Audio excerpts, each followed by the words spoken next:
The nurse's face told me something was wrong before she even spoke. I was still groggy from anesthesia, the incision from my tumor removal surgery throbbing beneath fresh bandages. "Mrs. Mitchell," she said, her voice unnaturally controlled. "There's someone insisting on seeing you. Says it's urgent. A Mr. Cooper? He claims he's your real estate agent?" Before we jump back in, tell us where you're tuning in from, and if this story touches you, make sure you're subscribed, because tomorrow I've saved something extra special for you. Real estate agent? The words didn't make sense through the fog of pain medication. I had no appointments with any real estate agents, not today, not while I was having a grapefruit-sized mass removed from my abdomen. "Ms. Mitchell," a balding man in an ill-fitting suit appeared behind the nurse, clutching a leather portfolio. "I need to confirm. There seems to be an issue with the property transfer. Your husband assured me you were aware of the sale, but—" "Sale?" My voice cracked. "What sale?" The man's eager smile faltered. "Your home on Maple Drive? The closing is tomorrow. Your husband handled everything, but there's a discrepancy with the—" The nurse intervened. "Sir, this patient just came out of major surgery. You need to leave immediately." As the man backed away, apologizing profusely, I caught a glimpse of familiar letterhead on the documents in his portfolio. Our address printed in bold at the top, followed by the words, "Final Sale Agreement." I fumbled for my phone with trembling fingers, ignoring the pull of my IV. 3 missed calls from Sophie, my sister. 6 text messages. The most recent one read, "Becca, call me now. Moving trucks at your house. Nate says you're downsizing. After your surgery?" The taxi pulled up to what should have been my home of 12 years. But instead of the familiar comfort of our Victorian in Portland's Laurelhurst neighborhood, I faced a house I barely recognized. A sold sign stood triumphantly on the front lawn, the realtor's face beaming beneath it. 3 days after my surgery, against my doctor's explicit instructions to rest, I was standing outside my own home because my husband of 12 years had apparently sold it while I was unconscious on an operating table. "Ma'am, do you need help with your bags?" the taxi driver asked, eyeing me with concern. I must have looked a sight, still pale, moving gingerly to protect my incision, rainwater plastering my hair to my face in the typical Portland spring downpour. "No," I managed. "Just wait here, please." I needed to see inside, needed to confirm that this wasn't some elaborate misunderstanding. I trudged up the walkway, each step sending pain shooting through my abdomen. When I tried my key in the front door, the lock refused to turn. Changed. Of course he'd changed the locks. I pressed my face against the window, cupping my hands around my eyes to block the glare. The living room where we'd hosted dinner parties and Christmas gatherings was half empty. Some furniture remained, but the bookshelves my grandfather had built, gone. My research awards and diplomas, gone. The rain intensified, soaking through my light jacket. My phone buzzed in my pocket. Nate, my husband's name and photo illuminated the screen, the picture showing us on vacation in Hawaii 2 years earlier. We looked happy. Had we been? I let it go to voicemail, then listened immediately. "Becca, honey, why aren't you at the hospital? The doctor called. You checked yourself out." "Are you insane? You just had major surgery. I'm handling everything, remember? The downsizing discussion we had? The condo I showed you photos of? It's all taken care of. Call me back immediately." Downsizing discussion? Condo photos? These were fictional conversations that had never occurred. I leaned against the porch column for support, pain medication wearing thin, surgical sight throbbing with each heartbeat. The sold sign mocked me, raindrops racing down its glossy surface. 12. Years in this house, 12 years of marriage, and Nate had erased it all while surgeons were removing a tumor from my body. I called Sophie. "Becca? Oh my God, where are you? Jamie and I have been trying to reach you." "I'm at the house," I said, my voice sounding distant to my own ears. Or what used to be the house. Sophie, he sold it. While I was in surgery, he sold our home. Stay right there, Sophie commanded, her restaurateur voice breaking through, the tone that could silence a kitchen full of rowdy line cooks. Don't move. Jamie and I are 15 minutes away. Does Nate know you're there? No, A sleek black Tesla pulled into the driveway and my heart sank. He does now. He just arrived. Put me on speaker, Sophie instructed. I pressed the speaker button as Nate emerged from his car, his expression morphing from concern to irritation when he saw me standing on the porch. Rebecca! What the hell? You should be in the hospital. He jogged up the walkway, seemingly oblivious to the rain. His designer shoes splashed through puddles that would have normally sent him into a fit about leather care. Do you have any idea how dangerous it is to leave post-surgery? Get in the car. I'm taking you back right now. Sophie's voice rang out from my phone. Don't you dare touch her, Nate. What kind of monster sells his wife's home while she's having a tumor removed? Nate's jaw tightened. He reached for my phone. Give me that. Sophie has no idea what she's talking about. I clutched the phone tighter, stepping back. Don't. Just don't. Tell me what's happening. Tell me why there's a sold sign on our lawn and why my key doesn't work. We discussed this, he said, his voice taking on the patient tone he used when explaining complex financial matters to me, despite my PhD and position managing research budgets in the millions. The housing market is peaking. We're downsizing now that it's just us. The new place is perfect, modern, low maintenance. You'll love it once you see it. I never agreed to this, I said, each word deliberate. We never discussed selling. You did, he insisted, producing his own phone and scrolling frantically. Here, look at these texts. You said the condo looked nice. He thrust the screen toward me. There were indeed texts from Becca approving condo photos, but the language, the phrasing, none of it sounded like me. And the date. I squinted at the timestamp. These are from 2 hours after I went into surgery, I said quietly. I was unconscious, Nate. His face went blank for a moment before rearranging into an expression of concern. You must be confused. From the medication, honey. Come on, let's get you somewhere dry. The condo isn't ready yet, but I've booked us a hotel. She's not going anywhere with you. Sophie's voice crackled through the phone speaker. Through the rain, I could see her Subaru screeching to a halt behind the taxi. My sister emerged like an avenging angel, her partner Jamie close behind. This is between me and my wife, Nate snapped. Your wife who you're apparently impersonating via text? Sophie advanced up the walkway. At just over 5 feet tall, my sister still managed to project the authority of someone twice her size. Years of running kitchens had taught her how to command respect with a glance. Jamie, tall and broad-shouldered with a perpetual 5 o'clock shadow, said nothing. His eyes, however, assessed the situation with the careful precision that had made him one of Portland's most sought-after cybersecurity experts. He stayed beside me, a silent human shield. I sent those texts to our real estate agent so the sale wouldn't be held up while Becca was recovering, Nate explained, his tone reasonable, corporate. Board meeting Nate. It was the prudent financial decision. The market— Stop, I interrupted. Just stop. Where are my things? My research materials? My mother's paintings? A flicker of something, guilt, annoyance, crossed Nate's face. In storage, all safe.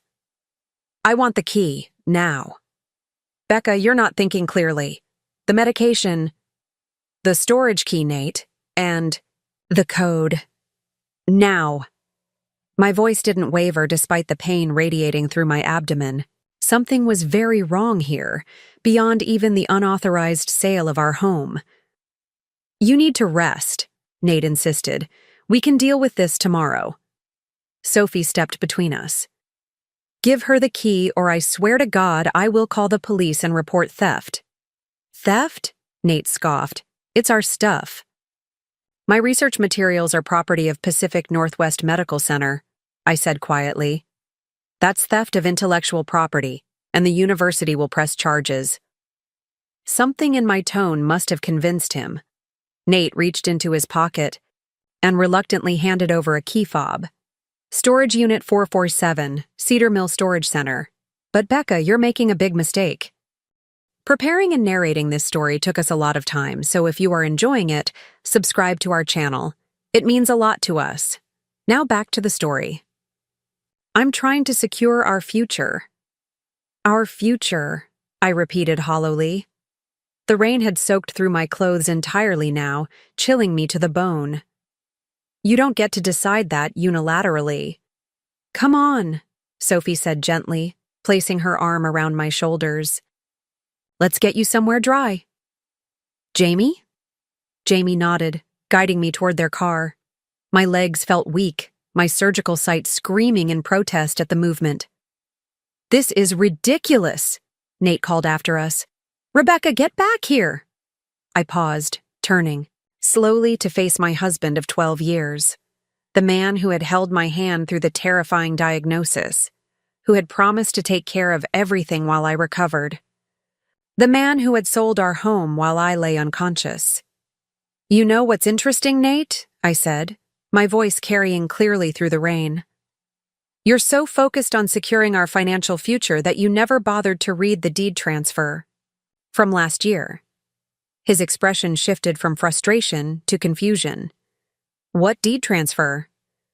The one where I used my grandmother's inheritance to buy out the remaining mortgage, I replied. The one where I transferred the deed to my name only, for tax purposes. Remember how you said you trusted me to handle it because you were too busy with your development deals? The color drained from Nate's face. You're lying. Am I? Call Mr. Cooper. Ask him whose signature he needs to legally complete the sale. As Sophie helped me into her car, I caught a glimpse of Nate frantically dialing his phone, his perfectly tailored suit now clinging to him in the downpour, making him look smaller somehow, diminished. Did you really transfer the deed? Sophie? Whispered as she closed the car door.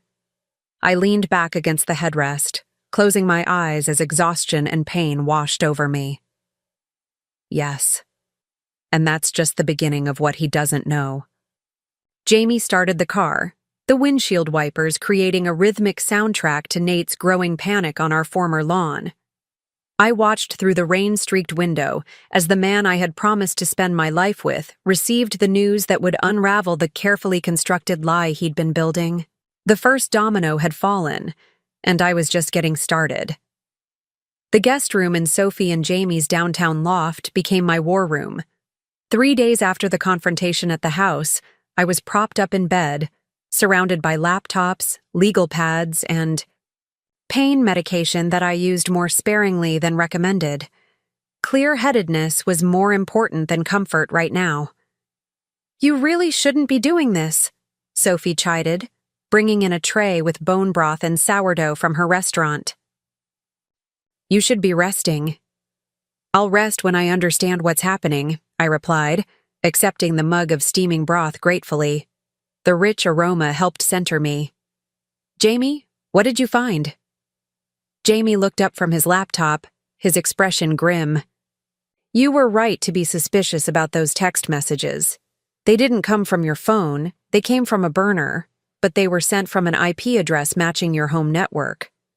He was in our house, using our Wi-Fi, pretending to be me, I translated, the betrayal settling into my bones colder than the rain had been.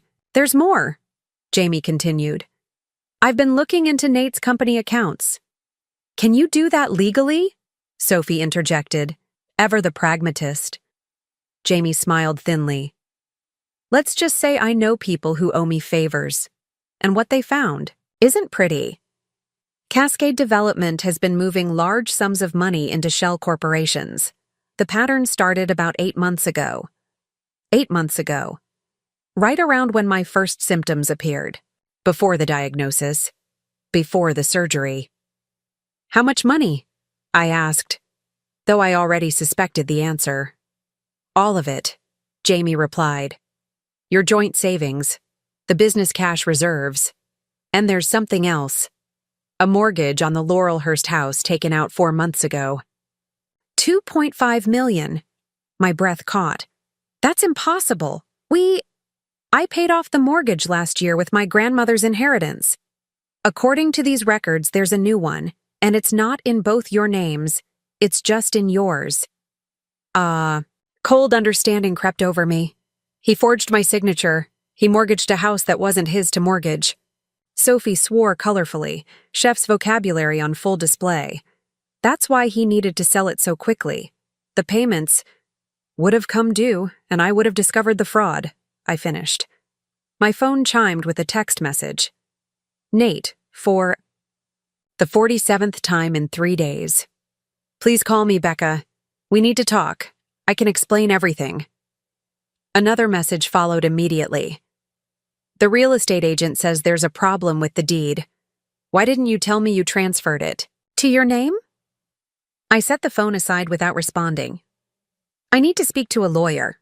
Already ahead of you, Sophie said, pulling out her own phone. Marcus Hernandez, best family lawyer in Portland. He's expecting your call.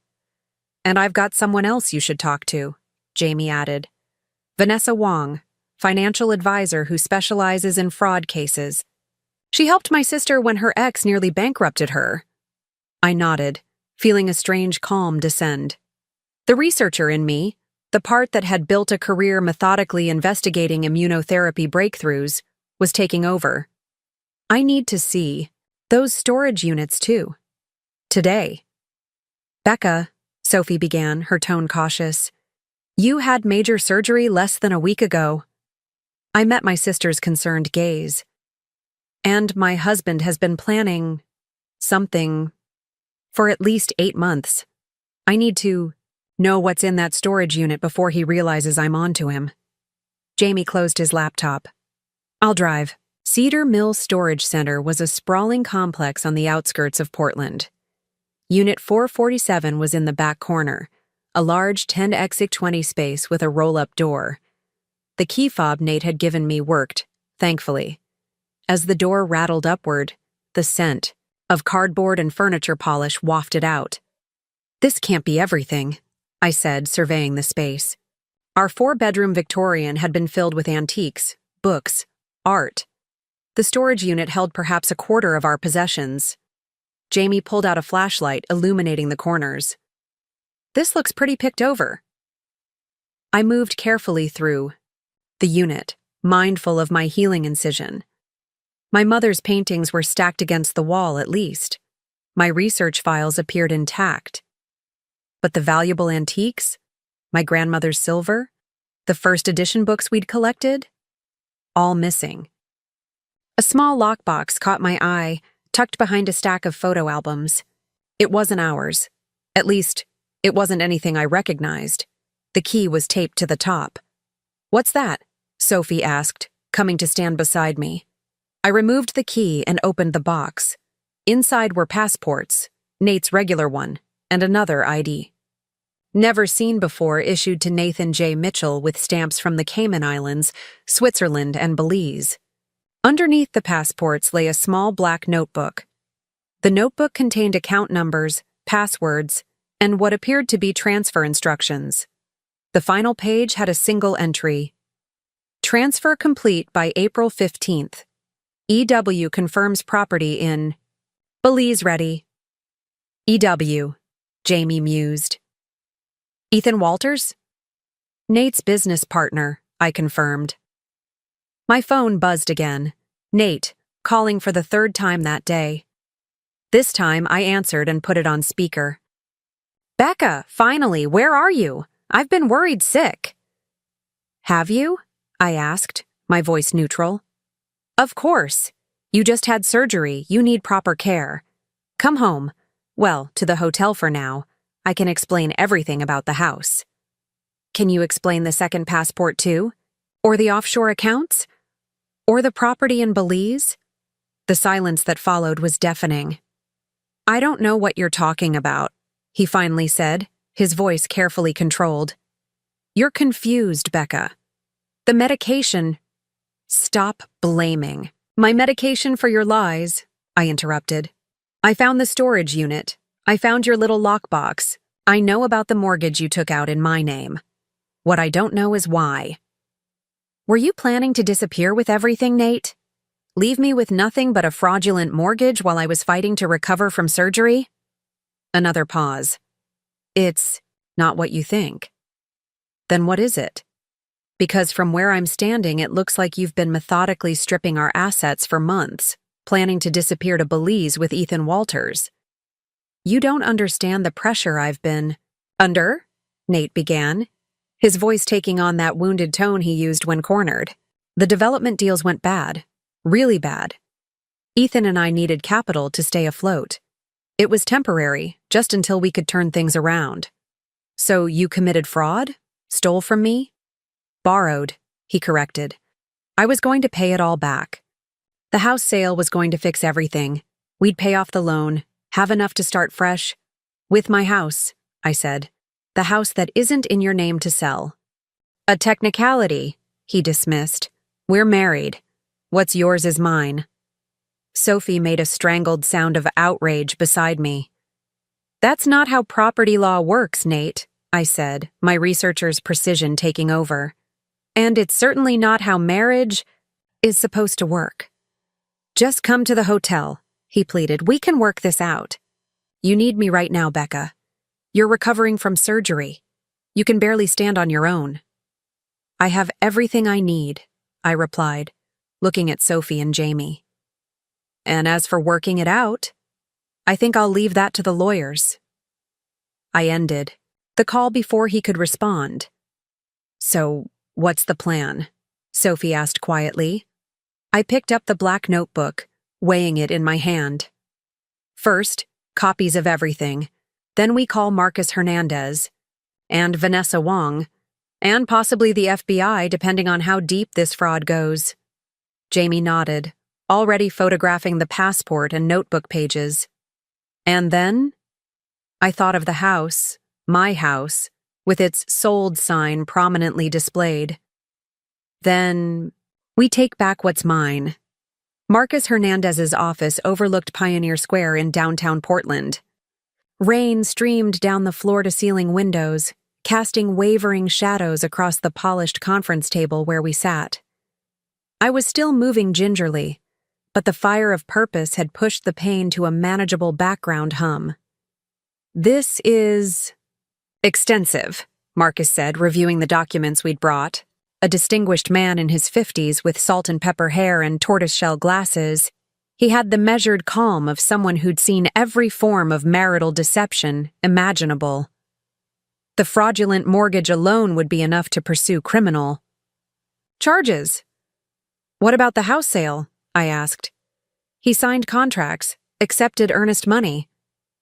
Without your signature, any sale is invalid, Marcus confirmed. The property is solely in your name.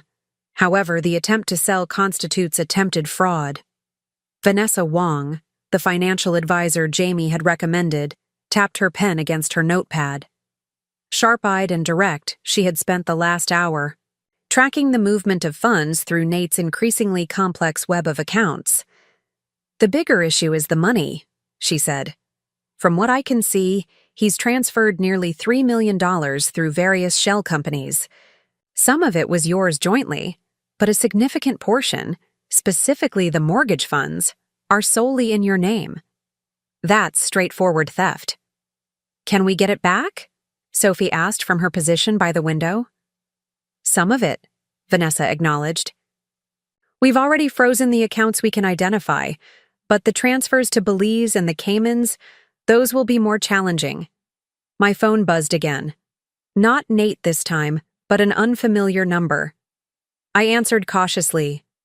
Ms. Mitchell, this is Olivia Walters, Ethan's wife. I think we need to talk. I put the phone on speaker. Hello, Olivia. What can I do for you? Not over the phone, she said, her voice tight with an emotion I couldn't quite identify. Can we meet? It's important. It's about your husband and mine, about their plans. I exchanged glances with everyone around the table. Marcus nodded slightly. Cascade Brewing on the waterfront in an hour? I suggested. I'll be there. Thank you. She ended the call abruptly. This could be useful, Marcus observed. The wife might have information we don't. Or it could be a trap, Jamie cautioned. Nate could have put her up to this. Only one way to find out, I said, gathering my things. Despite the pain medication wearing off, a new kind of energy coursed through me. For months, I'd been focused on my health crisis, the diagnosis, the treatment plan, the surgery. I'd trusted Nate to handle our affairs while I fought for my recovery. Now I was fighting a different battle, and this one I intended to win. I'll go with you, Sophie volunteered. I nodded gratefully. Let's see what Olivia Walters has to say.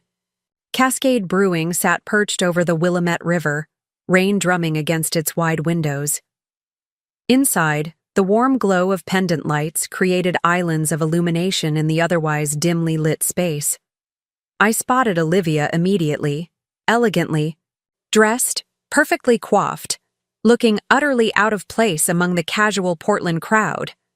Her eyes widened slightly as she took in my appearance. Still pale, moving carefully, with Sophie hovering protectively at my side. You really did just have surgery, she said as we sat down across from her. Ethan said Nathan told him it was minor, that you'd be back on your feet in a day. Removal of an abdominal tumor, I replied. Not exactly outpatient procedure. Olivia's hand trembled slightly as she reached for her water glass. I'd met her a handful of times at company events. Always perfectly put together, always slightly aloof. Now, up close, I could see the carefully concealed exhaustion around her eyes, the tension in her jaw. I found something, she said without preamble, her voice barely above a whisper. In Ethan's office, plans for a property in Belize. Construction is already underway.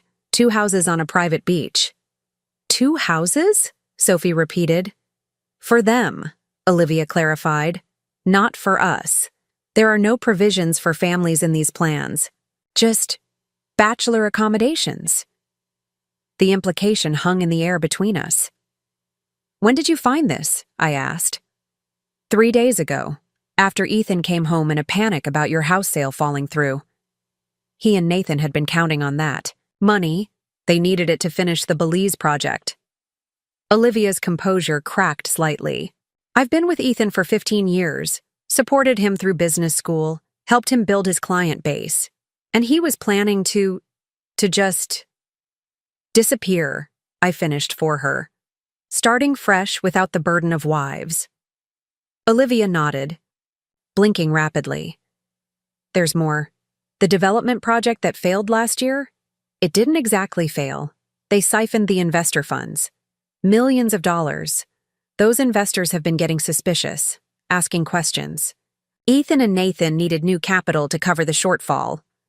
My house, I said, and the fraudulent mortgage in my name. And our savings, Olivia added. Everything we had, but it still wasn't enough. That's why they needed your house to sell. Quickly. Sophie leaned forward. Olivia, we've involved lawyers and financial investigators. This is serious criminal activity. I know, Olivia whispered. That's why I'm here. I want to help. I have documents, copies of everything I found. The Belize property, the diverted investor funds, their exit strategy. She reached into her designer handbag and produced a thumb drive. 15 years of marriage, and this is what I have to show for it. Evidence of fraud. I accepted the thumb drive, feeling an unexpected kinship with this woman I barely knew. Both of us betrayed by the men we'd built lives with. They'll know you've taken this, I said. They'll suspect you've talked to me. Ethan is too busy panicking to notice, Olivia replied, a hint of steel entering her voice. He came home last night ranting about offshore account freezes. Something about fraud alerts. Was that your doing? I smiled slightly. I have good friends with particular skills. Keep doing whatever you're doing, Olivia said. They're scrambling, making mistakes. Ethan called your husband this morning in a complete state. Apparently one of their investors has hired an investigator. My phone buzzed with a text from Marcus. Emergency meeting needed. New developments. Can you come to the office? I showed Sophie the message. She nodded and signaled for the check. Olivia, I said carefully, what do you want out of this? What's your endgame?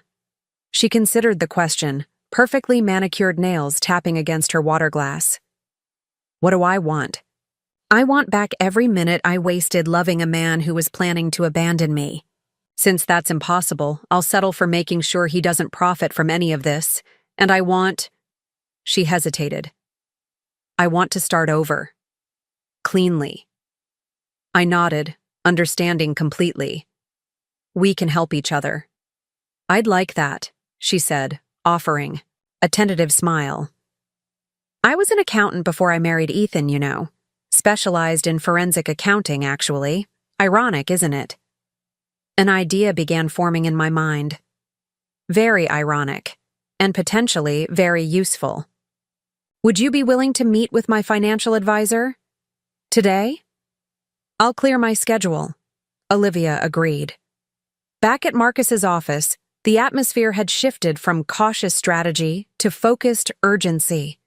Vanessa was already there, laptops open, documents spread across the conference table. A new face greeted us, a stern-looking woman in a crisp suit. Agent Caroline Diaz, Marcus introduced her. FBI White-Collar Crimes Division. Ms. Mitchell, Agent Diaz nodded crisply.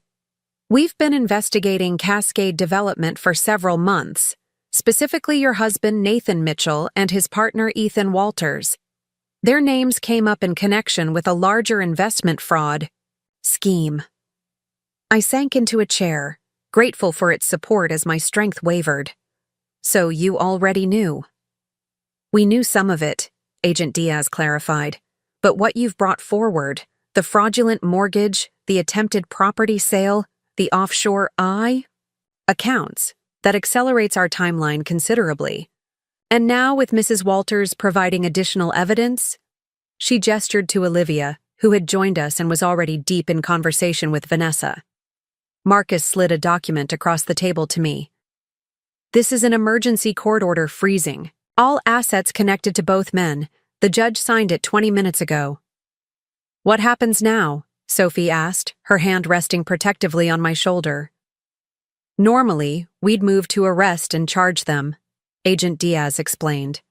But given the complexity of the financial fraud and the international elements, we'd prefer to build the most comprehensive case possible. Which means using me as bait, I finished, the pieces clicking into place. Agent Diaz's expression remained neutral. We'd like Nathan Mitchell to believe he still has a chance to salvage his plans. That means you would need to reconnect with him. Make him think you're still in the dark about the extent of his activities. That's asking a lot, Marcus cautioned. My client is recovering from major surgery. The psychological stress alone— I'll do it, I interrupted. Everyone turned to look at me. I'll do it, but on my terms. I want full protection for myself and for Olivia, and I want guarantees that we'll recover as much of our money as possible. Agent Diaz nodded. We can work with that. Our primary goal is to recover the investor funds and prevent Mitchell and Walters from fleeing jurisdiction. My phone buzzed again, Nate's number appearing on the screen. I showed it to Agent Diaz, who nodded encouragingly. Hello, Nate, I answered, keeping my voice carefully neutral. Becca, thank God.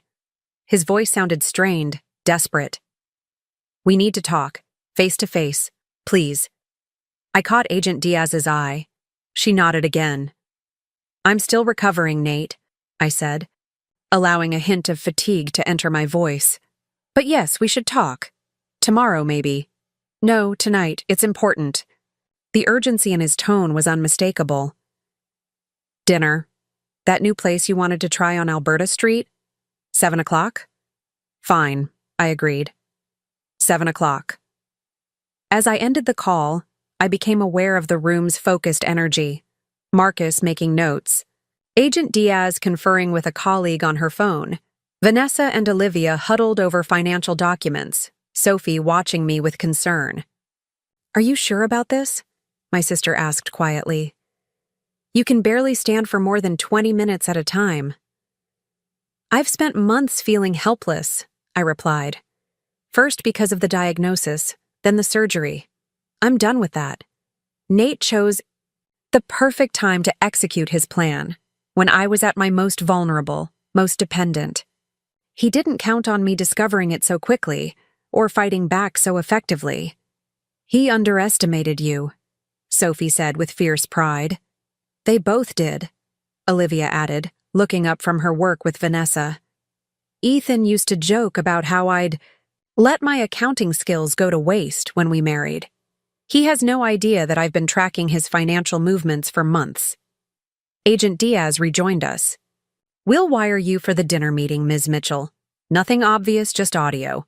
We'll have agents nearby but out of sight. The goal is to get him talking about the fraud, the Belize property, the investor funds, anything that confirms his intent." I nodded, a strange calm settling over me. "I can do that." "We also need more information about the fraudulent mortgage," Marcus added. "Any details about how he obtained your signature, who notarized it? And we need to understand exactly how they were planning to move the funds from your house sale," Vanessa interjected. "The specific accounts, the timeline." For the first time since waking up from surgery to discover my home sold, I felt a surge of something like strength. Not physical. My body was still weak, still healing, but a deeper kind of strength. The kind that comes from reclaiming control. "Give me until tomorrow night," I said. "I'll get everything we need." The restaurant on Alberta Street hummed, with the energy of Portland's dinner crowd. Bearded men in flannel discussing craft beers, women in sustainable fashion sharing small plates, the occasional tech entrepreneur holding forth about the next big startup. I arrived 15 minutes late, a small act of control that I knew would unnerve Nate, who prided himself on punctuality.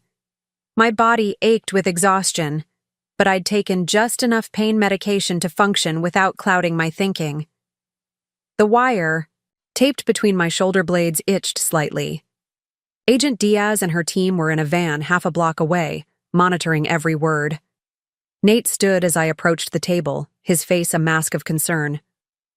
"Becca, you look—" He trailed off, apparently thinking better of commenting on my appearance. "I'm glad you came." I eased into my chair, careful not to disturb the wire. "You said it was important." "It is." He reached across the table for my hand. I let him take it, noting the slight tremor in his fingers. "I know you're upset about the house. I should have discussed it with you first, but I needed to move quickly, and you were focused on your health." "So you forged my texts?" I interrupted, my voice level. "Pretended to be me to the real estate agent?" Nate had the grace to look embarrassed. "That was an error in judgment. I just didn't want you stressing about financial matters while you were preparing for surgery. You know how you get when you're anxious. It could have affected your recovery." I sipped the water the server had placed before me, buying time to control my response. The sheer audacity of his concern trolling made my incision site throb. So it was for my own good. Exactly. Relief washed over his face at my apparent understanding. "Everything I've done has been for us, Becca. For our future." "Including the new mortgage?" I asked casually, as if inquiring about the weather. His water glass paused halfway to his lips. "What mortgage?" "The one you took out on the house, in my name." I held his gaze steadily.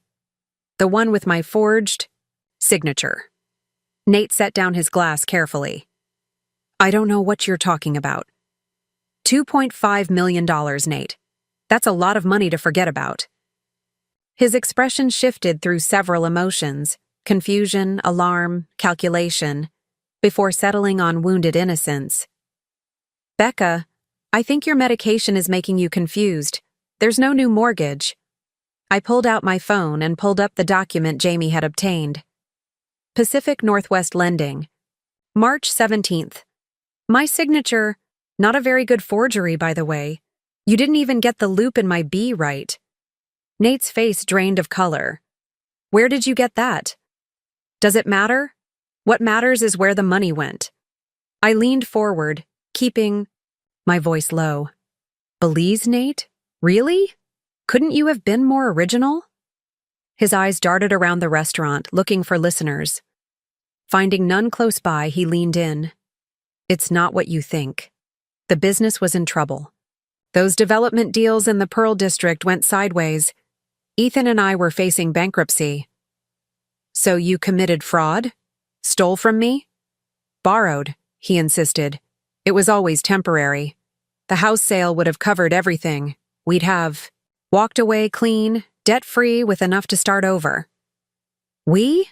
I repeated. Or just you and Ethan?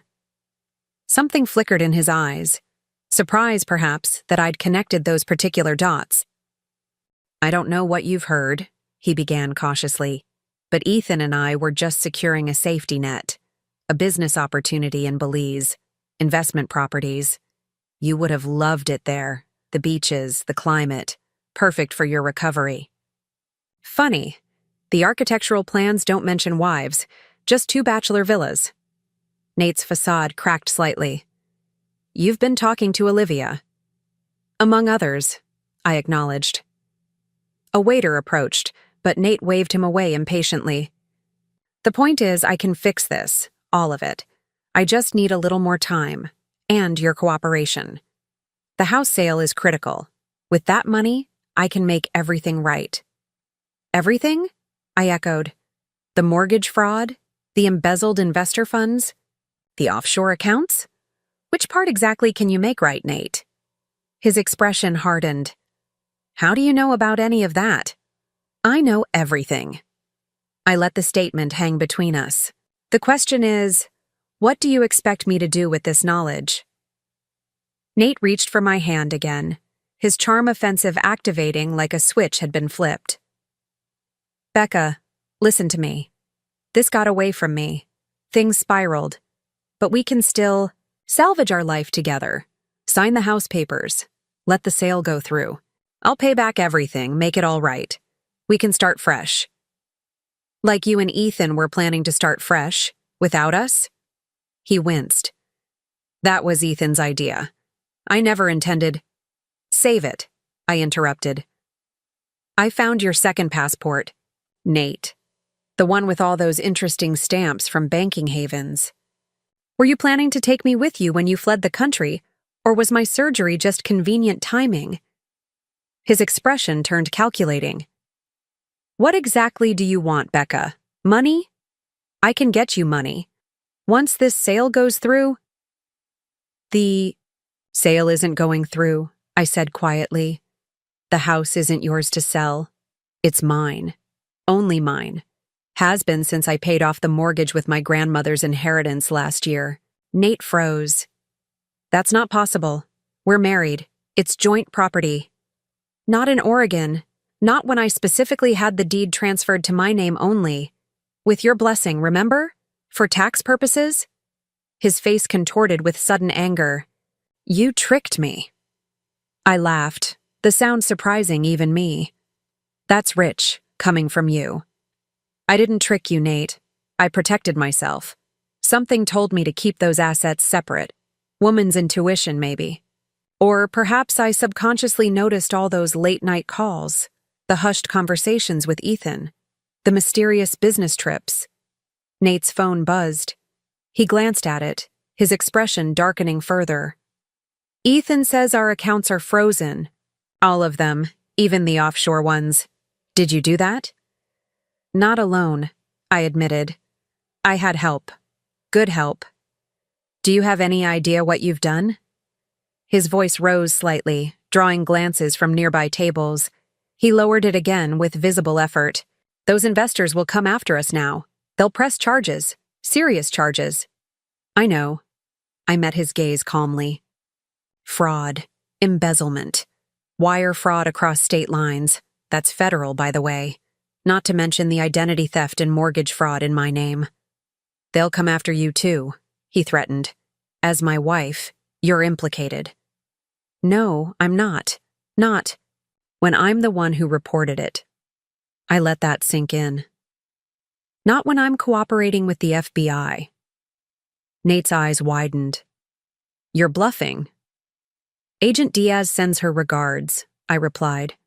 She's particularly interested in the investor funds. Something about connections to a larger fraud scheme they've been tracking? His face went ash gray. You're wearing a wire. Does it matter? I have all I need. Your admission about the mortgage fraud, the embezzled investor funds, the planned escape to Belize, that's more than enough. Nate's demeanor shifted suddenly. The charm vanished, replaced by cold fury. You think you're so clever. You and your researcher's brain, always analyzing, always questioning. But you're nothing without me, Rebecca. I built our life while you played with test tubes. Who paid the bills when your research grants fell through? Who networked with investors to fund your precious tumor studies? Me. It was always me. I absorbed the verbal assault calmly. This was the real Nate, the one I'd glimpsed occasionally, through the years when deals went wrong or challenges arose. The one who believed his business acumen made him superior, made him entitled to whatever he wanted. Are you finished? I asked when he paused for breath. You won't survive this, he hissed. You can barely stand. You need me. No, Nate, I corrected gently. I don't. What I need is for you to sign these. I removed a folder from my bag and slid it across the table. Divorce papers and a full confession of the financial crimes. Sign them and I'll ask for leniency. In your sentencing. He stared at the documents as if they might bite. You expect me to confess? To sign my life away? I expect you to make the smart business decision, the one with the best return on investment. I used his language deliberately. Cooperate, confess, return what you can of the investor funds, and maybe, just maybe, you'll serve 5 years instead of 20. And if I don't? Then the FBI agents outside will arrest you right now, and we'll do this the hard way. Your choice, Nate. But I should warn you, Ethan is meeting with Olivia and another FBI agent as we speak. I suspect he'll choose the path of least resistance.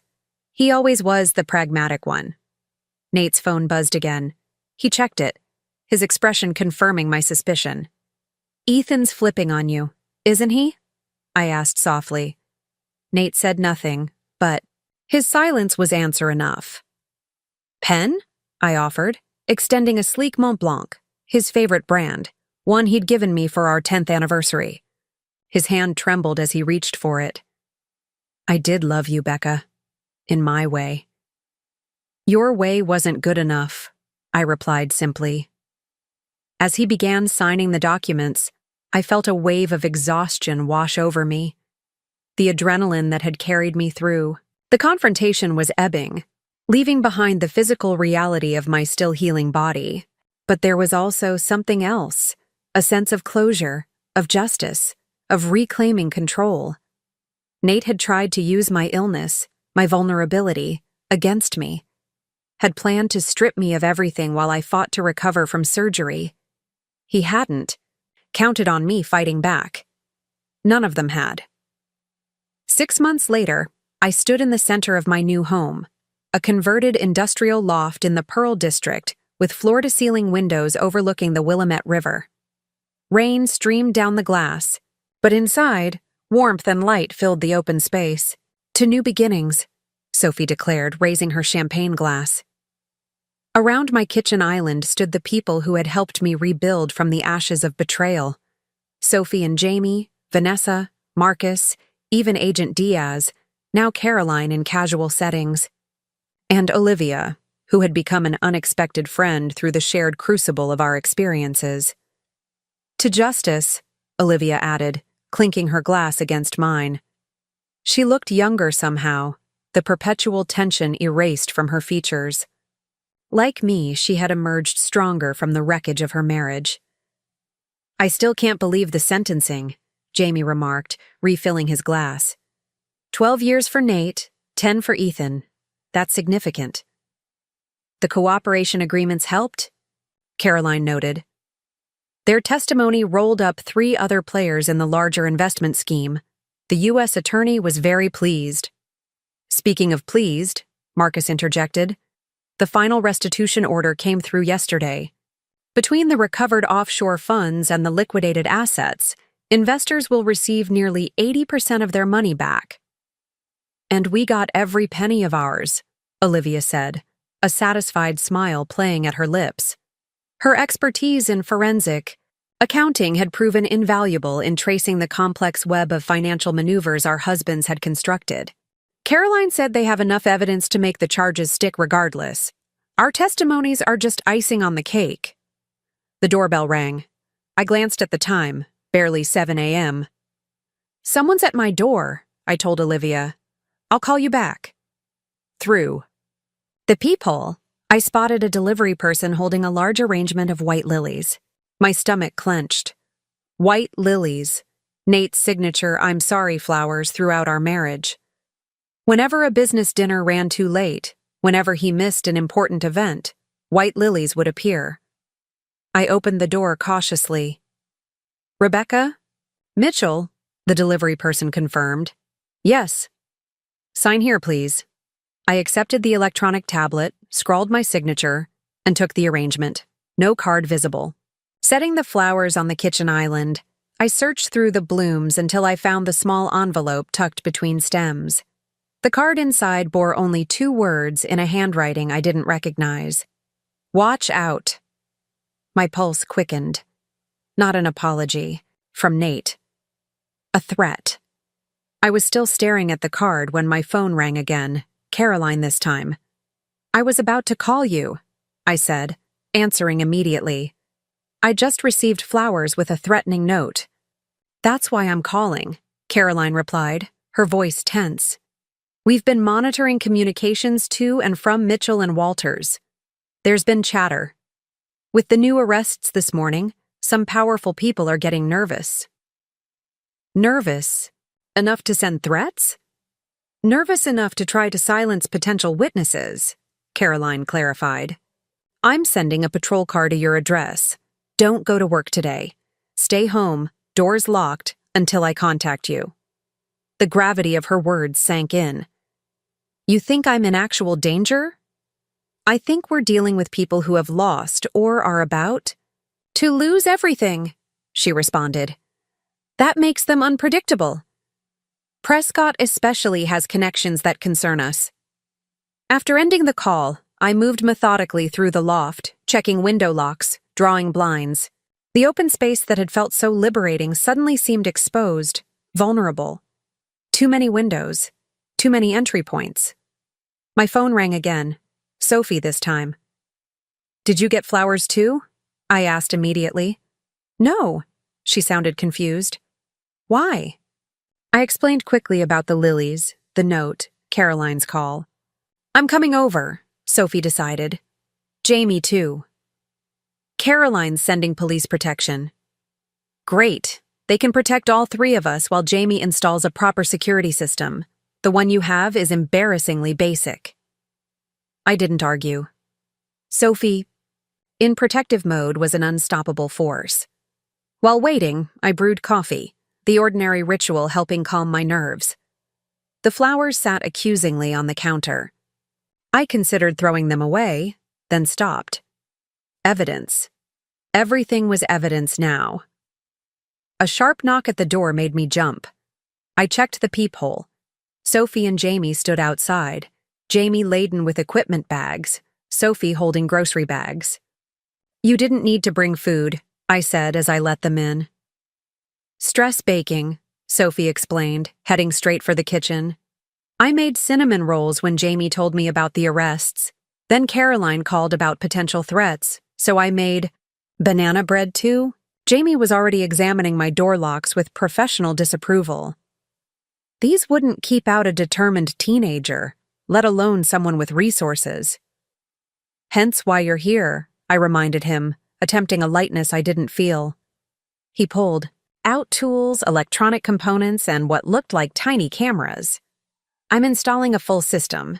Door sensors, window sensors, motion detectors, cameras with facial recognition, all connected to an app you can monitor from anywhere. Is that level of security really necessary? I asked, the reality of the situation still settling uncomfortably around me. Sophie paused in unpacking her stress-baked goods. Becca, you helped bring down a multi-million-dollar fraud operation. Now more arrests are happening. Powerful men are facing prison because of evidence you and Olivia provided. So yes, it's necessary. Put that way, I couldn't argue. While Jamie worked and Sophie stress-organized my kitchen, I checked my email. The Research Institute director had already written, advising all staff to work from home due to security concerns. Evidently, the FBI had been making calls. By noon, 2 police officers were stationed outside my building. Jamie had installed enough security technology to protect a small government facility, and Sophie had organized my kitchen into a state of ruthless efficiency. Preliminary hearing for the new defendants is tomorrow, Caroline reported when she called to check in. We expect bail to be denied given the flight risk. Until then, consider yourself under protective watch. What about Olivia? I asked. Already covered. She's staying with her sister in Lake Oswego. The property has a gate and security system. After Caroline hung up, I turned to find Sophie and Jamie watching me with concerned expressions. I'm fine, I assured them, though the constant flutter of anxiety in my chest suggested otherwise. Just processing. You don't have to be fine, Sophie pointed out. This is objectively terrifying. I sank onto a bar stool. When I decided to fight back against Nate, I never imagined it would expand to this. I just wanted justice for what he did to me. That's how these things work sometimes, Jamie said, testing a door sensor. You pull on one thread, and an entire tapestry unravels. My phone buzzed with a text from Vanessa. Just heard. Marcus and I are working on restraining orders against all potential threats. Stay safe. The rest of the day passed in a blur of security installations, check-in calls, and news updates. By evening, the story had expanded further. The fraud scheme now appeared to involve development projects across 3 states, with potentially hundreds of victims. You should stay with us tonight, Sophie insisted as darkness fell. Your bedroom's always ready. I was tempted, but something in me resisted. I can't keep running to your guest room whenever things get difficult. It's not running, it's being smart, Jamie countered, but I held firm. The police are outside. Your security system would make the CIA jealous. I'll be fine here. Seeing their unconvinced expressions, I added, I need to show myself I can handle this, that I won't be chased from my own home by threats. After extracting promises to keep my phone on and answer regardless of the hour, they reluctantly left. The loft felt cavernous in their absence, every shadow suddenly suspect. I double-checked every lock, tested every security feature Jamie had installed, and finally settled on the couch with my laptop, too wired to sleep. Around midnight, my phone buzzed with an unfamiliar number. Against my better judgment, I answered. Hello? Rebecca. The voice sent ice through my veins. Not Nate. Worse. William Prescott, one of the developers arrested that morning. A man I'd met several times at industry events, always dismissing me as Mitchell's academic wife. How did you get this number? I managed to ask, my finger hovering over the emergency button on Jamie's security app. That's not important, Prescott replied, his usual boardroom confidence intact, despite his presumably recent release on bail. What's important is that you understand the gravity of your situation. I understand perfectly, I said, pressing the emergency alert. You're facing federal charges for fraud. Serious charges. Charges based largely on your testimony, he countered smoothly. Testimony that could be reconsidered. Are you threatening me, Mr. Prescott? I'm offering you an opportunity, he corrected. The flowers were perhaps too subtle. Let me be direct. $20 million, cash equivalent, untraceable, in exchange for revised testimony that casts doubt on Mitchell's claims about our involvement. The sheer audacity momentarily robbed me of speech. You're attempting to bribe a federal witness. That's another felony to add to your growing list. It's a business proposition, Prescott insisted. One with significant upside for you and devastating consequences if declined. My security app flashed confirmation that police had been alerted to my emergency signal. The only person facing devastating consequences is you, I replied, finding my voice. This call is being recorded and has been reported to the FBI. I suggest you contact your attorney immediately. A long pause followed. You're making a serious mistake, Dr. Mitchell. No, you made the serious mistake when you called. Me, goodbye, Mr. Prescott. I ended the call just as banging erupted at my door, the police responding to the emergency alert. For the second time that day, I found myself explaining threats and providing evidence to law enforcement. We'll take him in for witness tampering, the officer assured me after listening to the recorded call. Agent Diaz has been notified. By the time Caroline arrived, it was nearly 2 a.m. She looked as exhausted as I felt, but grimly satisfied when I played Prescott's call for her. He just handed us the final nail for his coffin, she observed. Bail will definitely be revoked now. Why would he take such a risk? I asked, genuinely bewildered. He had to know I'd report it. Desperation, Caroline replied simply. Men, like Prescott, aren't accustomed to consequences. They believe their money can solve any problem. She studied me carefully. Are you okay? This is a lot for anyone to handle. The honest answer was no. I wasn't okay. The foundation I'd been rebuilding had been shaken again. The safety I'd carefully constructed revealed as fragile. I will be, I said instead. What happens now? Now you get some rest with officers outside your door all night, Caroline said firmly. Tomorrow, we move you to a secure location until the preliminary hearings are complete. For how long? A week, maybe 2. I nodded, too drained to argue. What about the Phoenix Foundation launch next month? We can't postpone again. We'll work around it, Caroline promised. One crisis at a time. After she left, I couldn't face the bedroom. Instead, I curled up on the couch, laptop open to the Phoenix Foundation business plan, the work that had become my purpose in the aftermath of betrayal, creating something meaningful from the wreckage of Nate's schemes. The foundation would provide financial literacy education, legal assistance, and emergency housing for women escaping financially abusive relationships. Women like me, like Olivia. But women without our resources, our support networks, our privileges.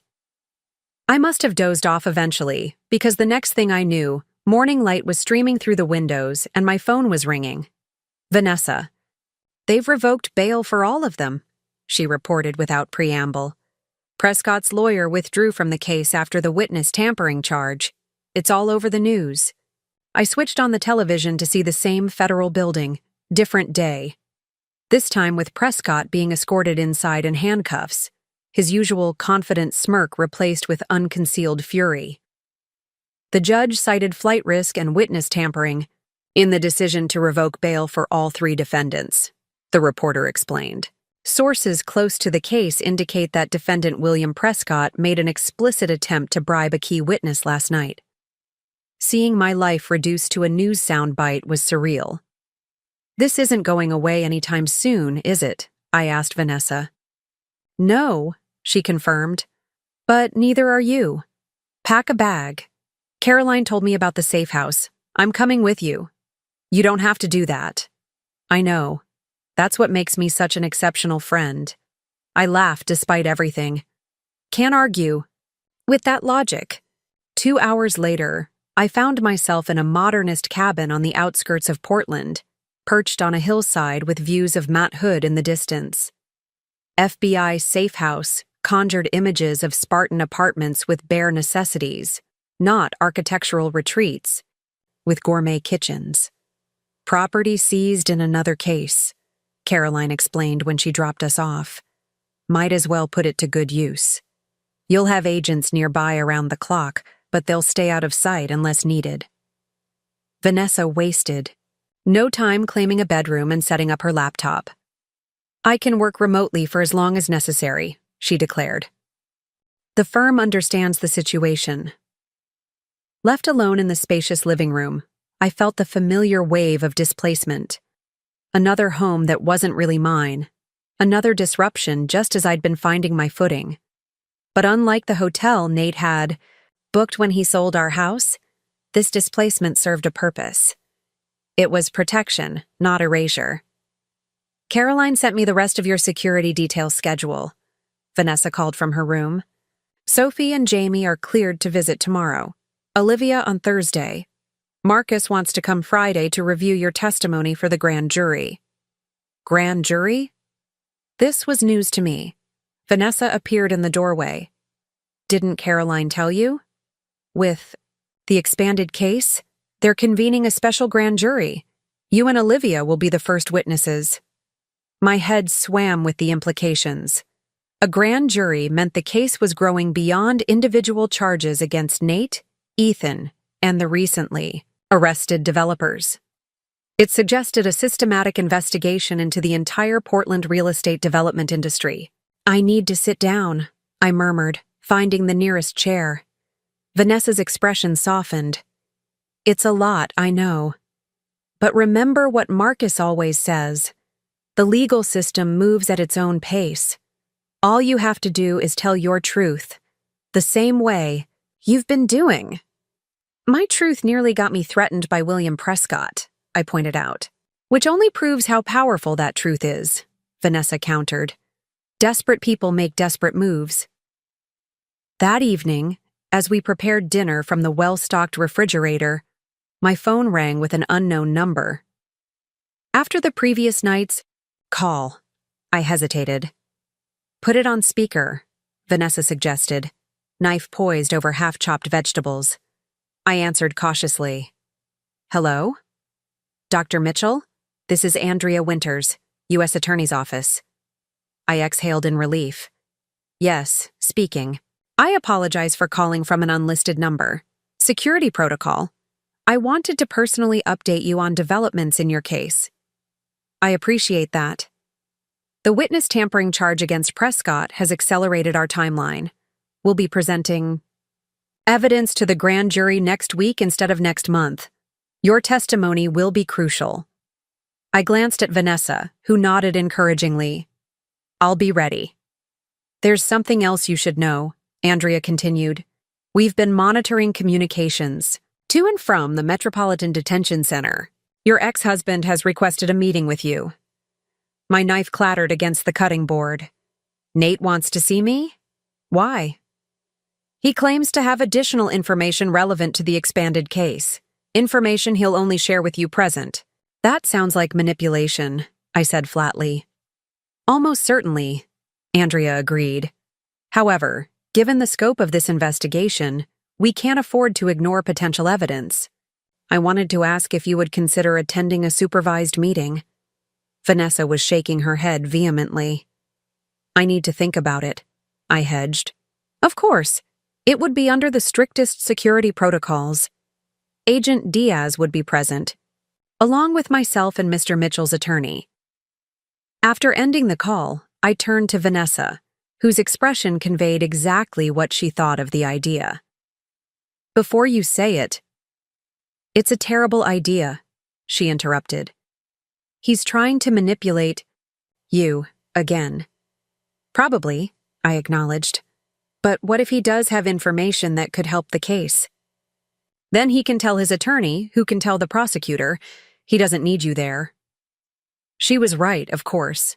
There was no logical reason why my presence would be necessary for Nate to share information with authorities.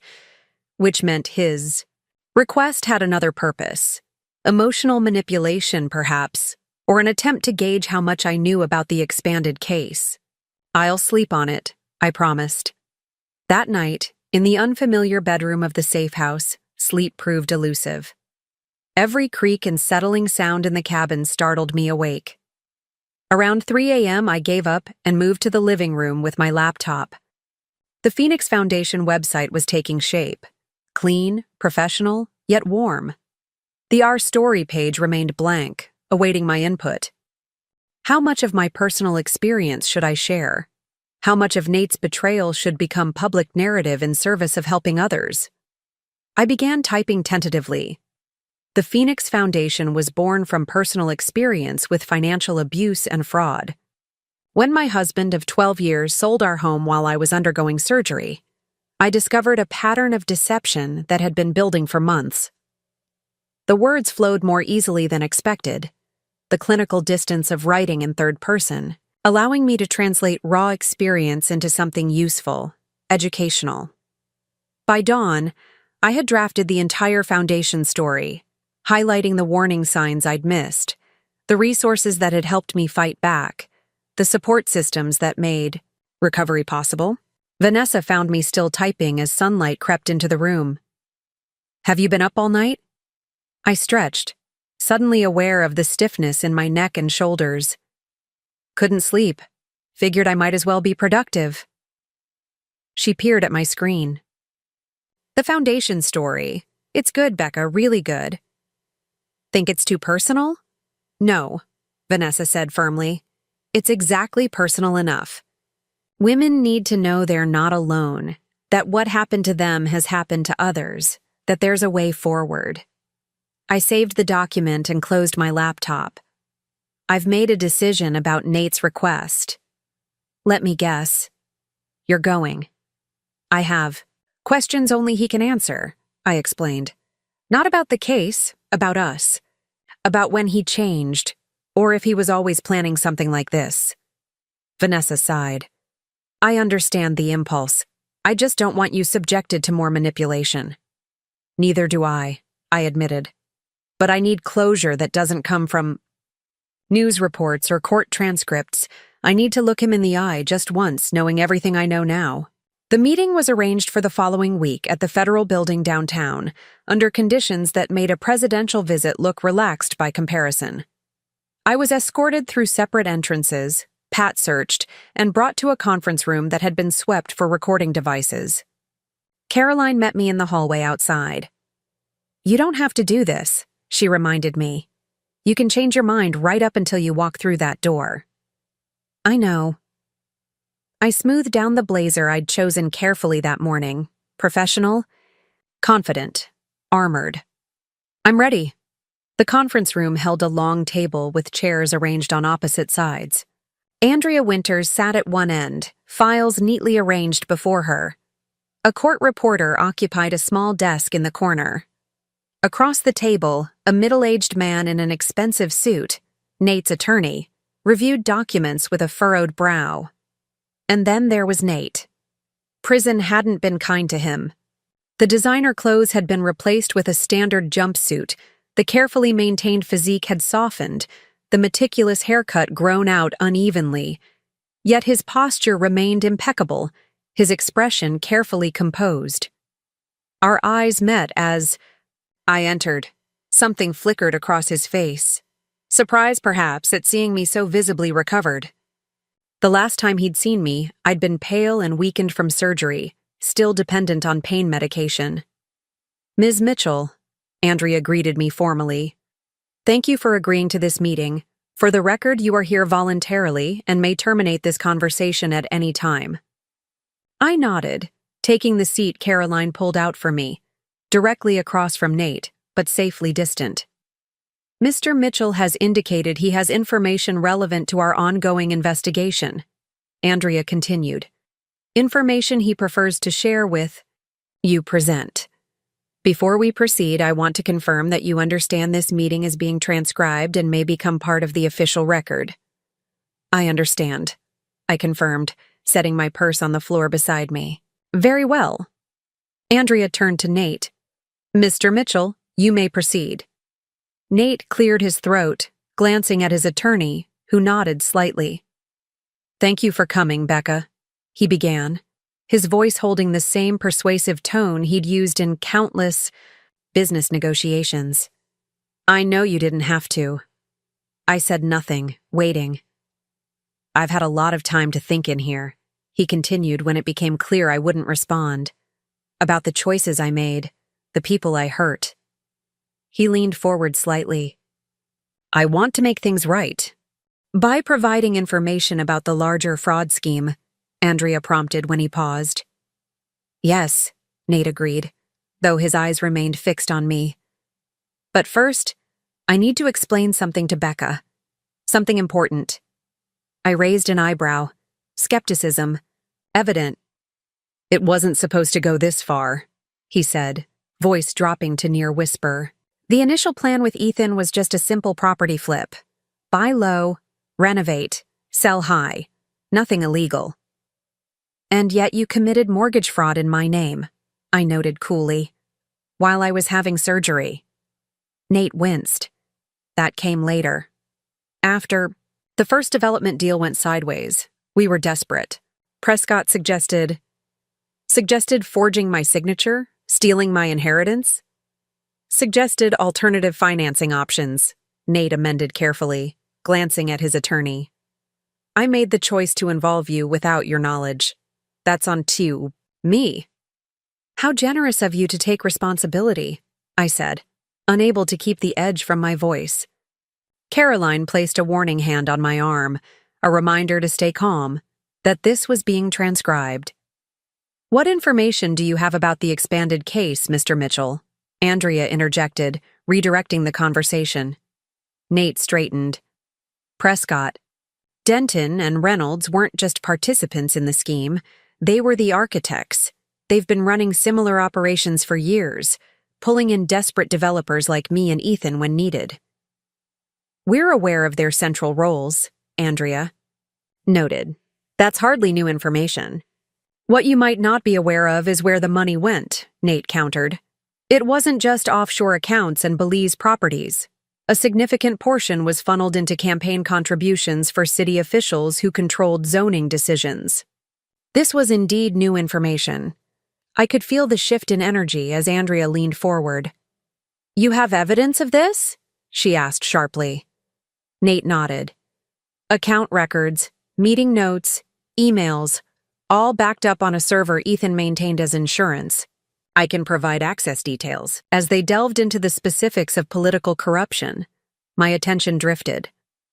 I studied my former husband's face, searching for traces of the man I'd believed I was marrying.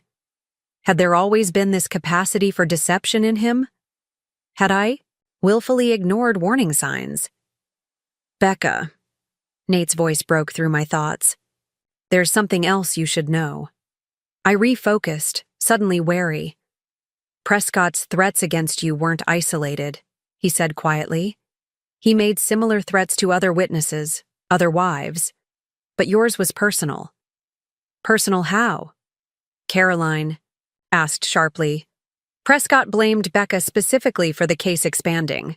Called her the first domino. Nate hesitated, glancing at his attorney again. "He made statements in prison about making an example of her." Cold dread pooled in my stomach. "That's why you requested this meeting, not to provide case information, to warn me." "Both," Nate insisted. "But yes, I needed to warn you. Prescott has connections, serious connections.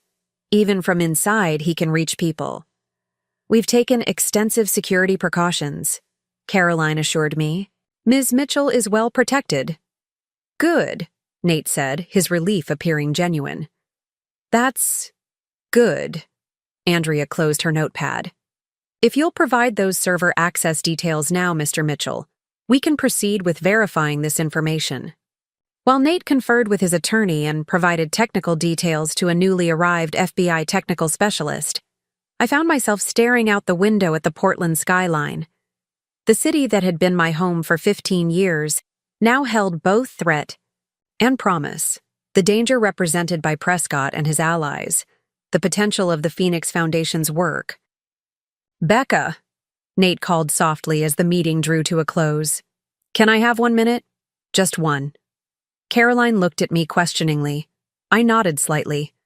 When the others had moved to the far end of the conference room, discussing technical aspects of the server access, Nate leaned forward as far as his restraints would allow. "I know sorry doesn't begin to cover it," he said, his voice stripped of its usual polish. "What I did to you was unforgivable. I don't expect forgiveness. I just want you to know that not everything was a lie. I did love you in the beginning." "In the beginning?" I repeated. "When did that change?" He considered the question carefully. "I don't know exactly. Maybe when the pressure started building. Maybe when I realized I couldn't maintain the lifestyle I thought we deserved. Maybe when your career started taking off while mine stagnated." "So you decided to steal from me?" "From us. I decided I was entitled to more than I had earned," he corrected quietly. "The details came later, but that was the fundamental error. The original sin, if you will." I studied him, searching for manipulation, finding instead something that looked remarkably like genuine remorse. "Thank you for the warning about Prescott," I said finally. "Whatever your motives, that information may help keep me safe." Nate nodded, accepting the minimal acknowledgement as more than he deserved. "The Phoenix Foundation," he said unexpectedly. "Jamie mentioned it during his last visit." I blinked in surprise. "Jamie visited you?" "To make very explicit threats about what would happen if I ever contacted you directly," Nate explained with a hint of his old wry humor. "But he mentioned your foundation work. It sounds important." "It is," I confirmed. "Good. You always did know how to build something meaningful from chaos." He straightened as the guards approached to escort him out. "Be careful, Becca. Watch. You're back until Prescott and his friends are firmly behind bars." As Nate was led away, Caroline rejoined me. "You okay?" Surprisingly, yes, I realized. That was clarifying somehow. "He seemed genuinely concerned for your safety," she observed. "Guilt manifests in strange ways," I replied, gathering my belongings. "Has the technical team verified his information about the server?" "Already. Accessing it. Preliminary reports suggest he was telling the truth about the political connections. This could expand the case considerably." Outside the federal building, the spring rain had finally cleared, leaving behind that particular Portland. Freshness, damp earth, blooming flowers, possibility. For the first time since discovering Nate's betrayal, I felt something like closure settling into place. Not forgiveness, never that, but a completion of sorts. A chapter ending, making space for the next to begin. "Take me back to the safe house," I told Caroline as we reached her car. "I have foundation work to finish." The grand jury indictments came down like summer thunder, sudden, powerful, reshaping the landscape. 17 people charged, including 3 city officials, in what the press had dubbed the Portland development scandal. I watched the news conference from the safety of the FBI's hillside cabin, Vanessa and Olivia flanking me on the sofa, Sophie and Jamie standing behind. Today marks a significant step toward accountability in one of Oregon's largest fraud cases, U.S. Attorney Andrea Winters announced, her voice steady as cameras flashed. "Thanks to the courage of key witnesses and the diligence of our investigative team, we have uncovered a pattern of corruption that extended from private development companies into city government." "That's you," Sophie whispered, squeezing my shoulder. "The courageous witness." I said nothing, still processing the scale of what had begun with my discovery of a sold sign on my lawn. The case had expanded beyond anything I could have imagined. Beyond fraud and embezzlement to racketeering, money laundering, bribery of public officials. The Portland development world had been revealed as a house of cards, each corrupt deal supporting another until the entire structure trembled, ready to fall. With these indictments and the additional cooperation of key defendants, we expect to recover significant assets for the defrauded investors and affected communities, Andrea continued on screen. Translation: Nate and Ethan sang like canaries, Jamie observed dryly. Good, Olivia said firmly. They should. The screen split to show footage of the new defendants being processed, former colleagues of Nate's, city officials I recognized from planning commission meetings, even a bank executive who had attended our holiday parties. All of them now reduced to mugshots and case numbers. Does it feel like victory? Vanessa asked quietly. I considered the question. Not victory, I decided. Resolution, maybe, or the beginning of one. My phone buzzed with a message from Marcus. Perfect timing. The foundation registration just came through. The Phoenix rises officially. I showed the message to the others, a wave of something like joy washing over me. After delays caused by security concerns and my protected witness status, the Phoenix Foundation was finally legally established. The work I'd been planning for months could truly begin. We should celebrate, Sophie declared, both the indictments and the foundation. I'm still in protective custody, I reminded her. So we celebrate here, she countered. I'll cook. Jamie can handle security. Vanessa and Olivia can help with foundation planning. We make this moment count. Caroline called an hour later to confirm what we'd already surmised. With the new arrests and Prescott firmly in custody without bail, the immediate threat had diminished. You can return to your loft tomorrow, she said. We'll maintain surveillance. For another week as a precaution, but the most dangerous players are contained. What about the trial? I asked. That's months away. By then, the evidence will be so overwhelming that witness intimidation won't help them, Caroline explained. Their best hope is cooperation agreements, which several attorneys are already exploring. After the call, a weight I'd been carrying lifted slightly. The prospect of returning home, of reclaiming my space and my routines, felt like another step toward normalcy, or whatever new version of normalcy might emerge from these events. Sophie commandeered the cabin's gourmet kitchen, creating an impromptu feast from the well-stocked refrigerator and pantry. The aroma of roasting herbs and caramelizing onions filled the space, complemented by the wine Jamie had brought up from Portland, an exclusive vintage from a small Willamette Valley vineyard. To justice, Olivia proposed as we raised our glasses around the dining table. To fresh starts, Vanessa added. To the Phoenix, Jamie suggested, gesturing toward my laptop where the Foundation's newly completed website glowed on the screen.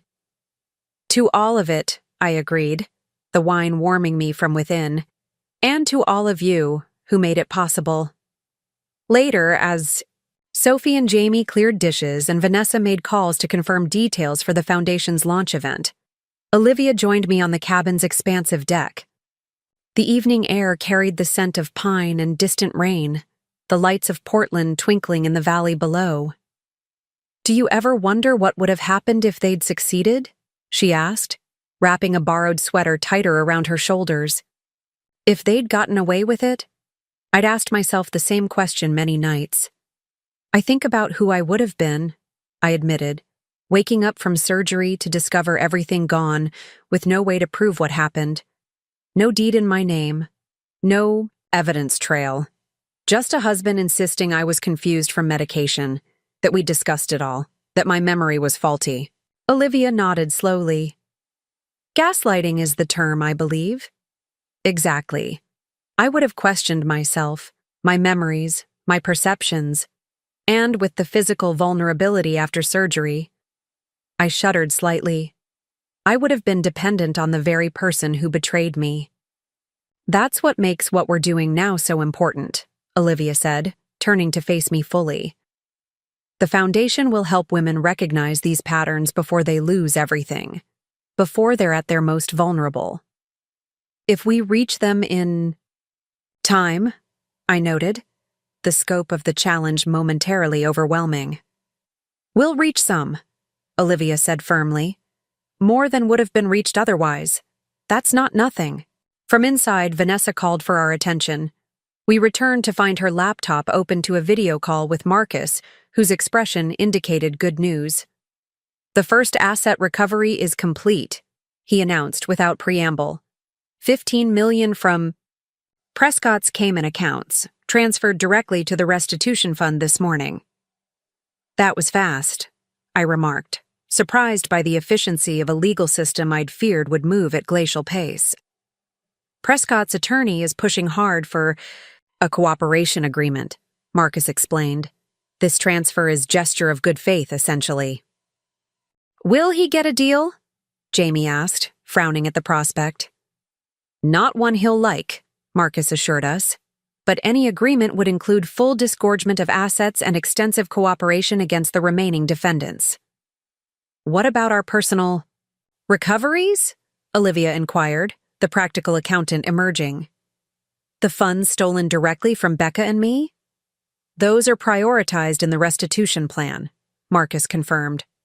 "Unlike the investors, who may receive partial recoveries, you'll receive full restitution including compensatory damages. The paperwork should come through next week." After the call ended, I sat quietly, absorbing the implications. Financial restitution couldn't erase the betrayal or the trauma that followed, but it represented tangible justice. Money returning to where it belonged, order restored from chaos. "What will you do with the restitution funds?" Vanessa asked as we sipped the last of the wine. "Some to the foundation," I replied, the decision already made. "The rest?" I hesitated, an idea taking shape. "I think I might buy that Victorian in Selwood we looked at last month." Sophie nearly choked on her wine. "The one with the ridiculous garden and the third-floor library, the money pit?" "It has good bones," I defended, smiling at her reaction. "And yes, it needs work. But I think that's what I need now. A project. Something I can restore. Make beautiful again." "Symbolic much?" Vanessa teased gently. "Completely," I acknowledged. "But sometimes the obvious symbolism is the most satisfying." The next morning, I packed my belongings, preparing to leave the safe house that had sheltered me through the most intense phase of the investigation. Caroline arrived to escort me back to Portland, her usual professional demeanor softened by what looked like genuine pleasure at the case's progress. "The U.S. attorney wanted me to convey her personal thanks," she said as we loaded my bags into her SUV. "Your testimony broke this case open in ways we never anticipated." "I was just trying to get justice for myself," I admitted. "I had no idea it would expand to this scale." "That's how these cases often work," Caroline observed. "One person brave enough to speak up reveals the first crack in the facade. Others find courage in that example. The truth has a way of demanding to be heard." As we descended from the hillside toward the city, I watched the landscape transform from wilderness to suburb to urban density. Portland looked different somehow. Not physically changed, but altered in my perception. The skyline that had once represented home now carried complicated associations, both the betrayal I'd experienced and the justice that followed. "Your security detail will remain in place through the foundation launch," Caroline explained as we approached my loft building. "Unmarked cars, plainclothes officers, nothing obvious, but they'll be there." "Is that really still necessary?" I asked, eager to reclaim independence along with my space. "Probably not," she acknowledged. "But after everything that's happened, we're being cautious. Consider it the Bureau's contribution to the Phoenix Foundation, ensuring its founder stays safe to do the work." Inside my loft, everything appeared exactly as I'd left it weeks earlier. Yet it felt subtly different. The open space that had once felt exposed now represented transparency. The industrial beams and visible ductwork that had initially seemed cold now embodied structural honesty. Nothing hidden, nothing disguised. The week that followed passed in a flurry of foundation preparations. The launch event was scheduled for the following Friday at the Portland Art Museum, a location chosen both for its prominence and its security features. Invitations had gone out to media, potential donors, and community organizations working with vulnerable women. The RSVPs are overwhelming, Vanessa reported during our planning meeting. We've had to expand to the larger gallery space. And the security plan is solid, Jamie added. I've coordinated with the museum team and Caroline's people. Every entrance covered, guest list strictly enforced. What about presentations? Sophie asked, reviewing the agenda. Who's speaking? Andrea Winters will give brief remarks about the case, I said, checking my notes. Olivia will present the financial literacy program. I'll handle the opening and the mission overview. Marcus will explain the legal support services. You should share your personal story, Vanessa suggested carefully. Not all the details, but enough to show why this work matters. I hesitated. While I'd included elements of my experience on the Foundation website, speaking publicly about Nate's betrayal felt different, more exposing, more vulnerable. You don't have to decide now, Sophie said, noting my hesitation. But Vanessa's right. Your story gives the Foundation authenticity. It shows you're not just another rich person with a vanity project. You've lived this. You understand.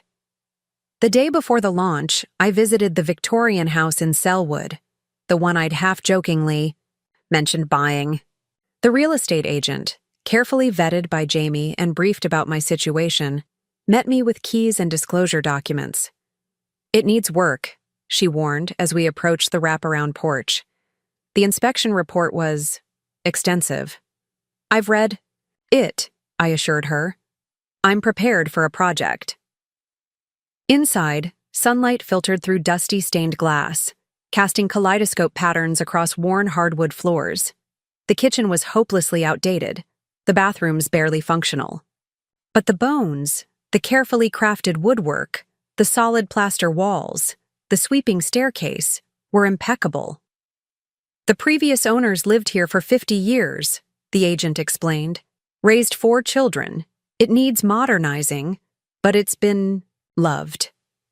I wandered through the rooms, envisioning possibilities. The third-floor space that could become a home office with views of the Willamette River.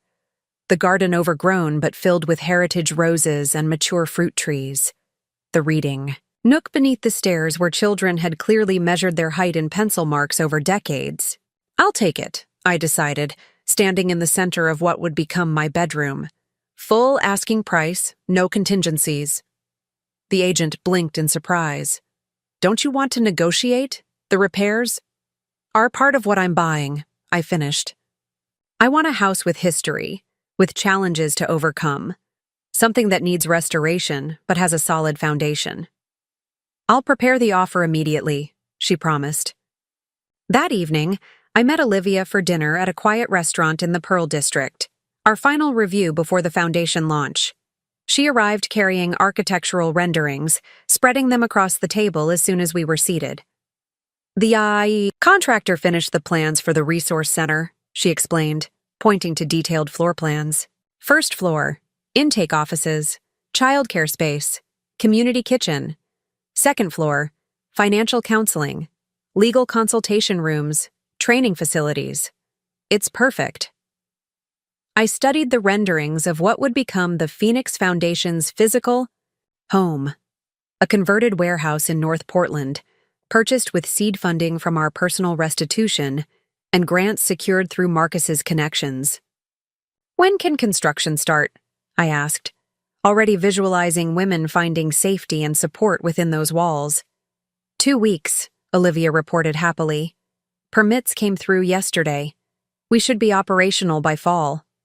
Our meals arrived, momentarily pausing the foundation discussion. As we ate, I noticed Olivia seemed lighter somehow. The perpetual tension she'd carried throughout her marriage to Ethan replaced with purposeful energy. You seem different, I observed. She considered this, twirling pasta thoughtfully.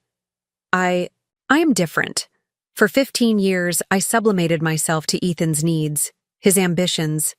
I became the perfectly groomed corporate wife he wanted, set aside my own career, my own interests. She shrugged.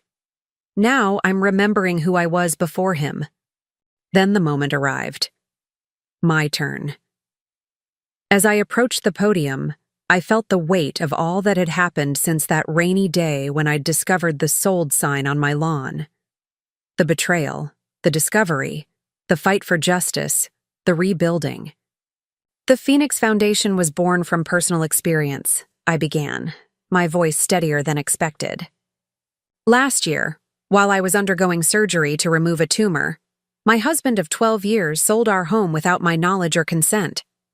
When I confronted him, I discovered a pattern of financial deception that had been building for months.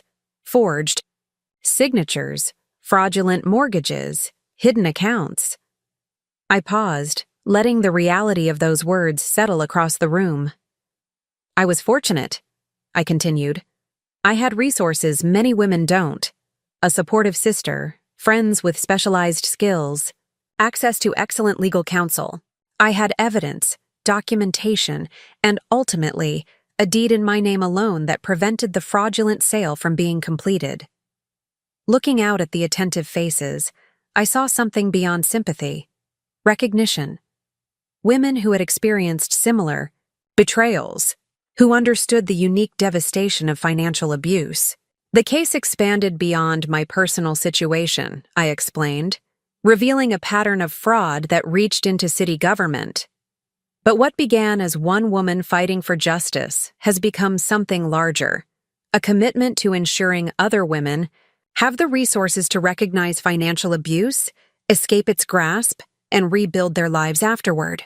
As I outlined the Foundation's comprehensive approach, housing assistance, legal aid, financial education, emotional support, I watched understanding dawn across faces in the audience.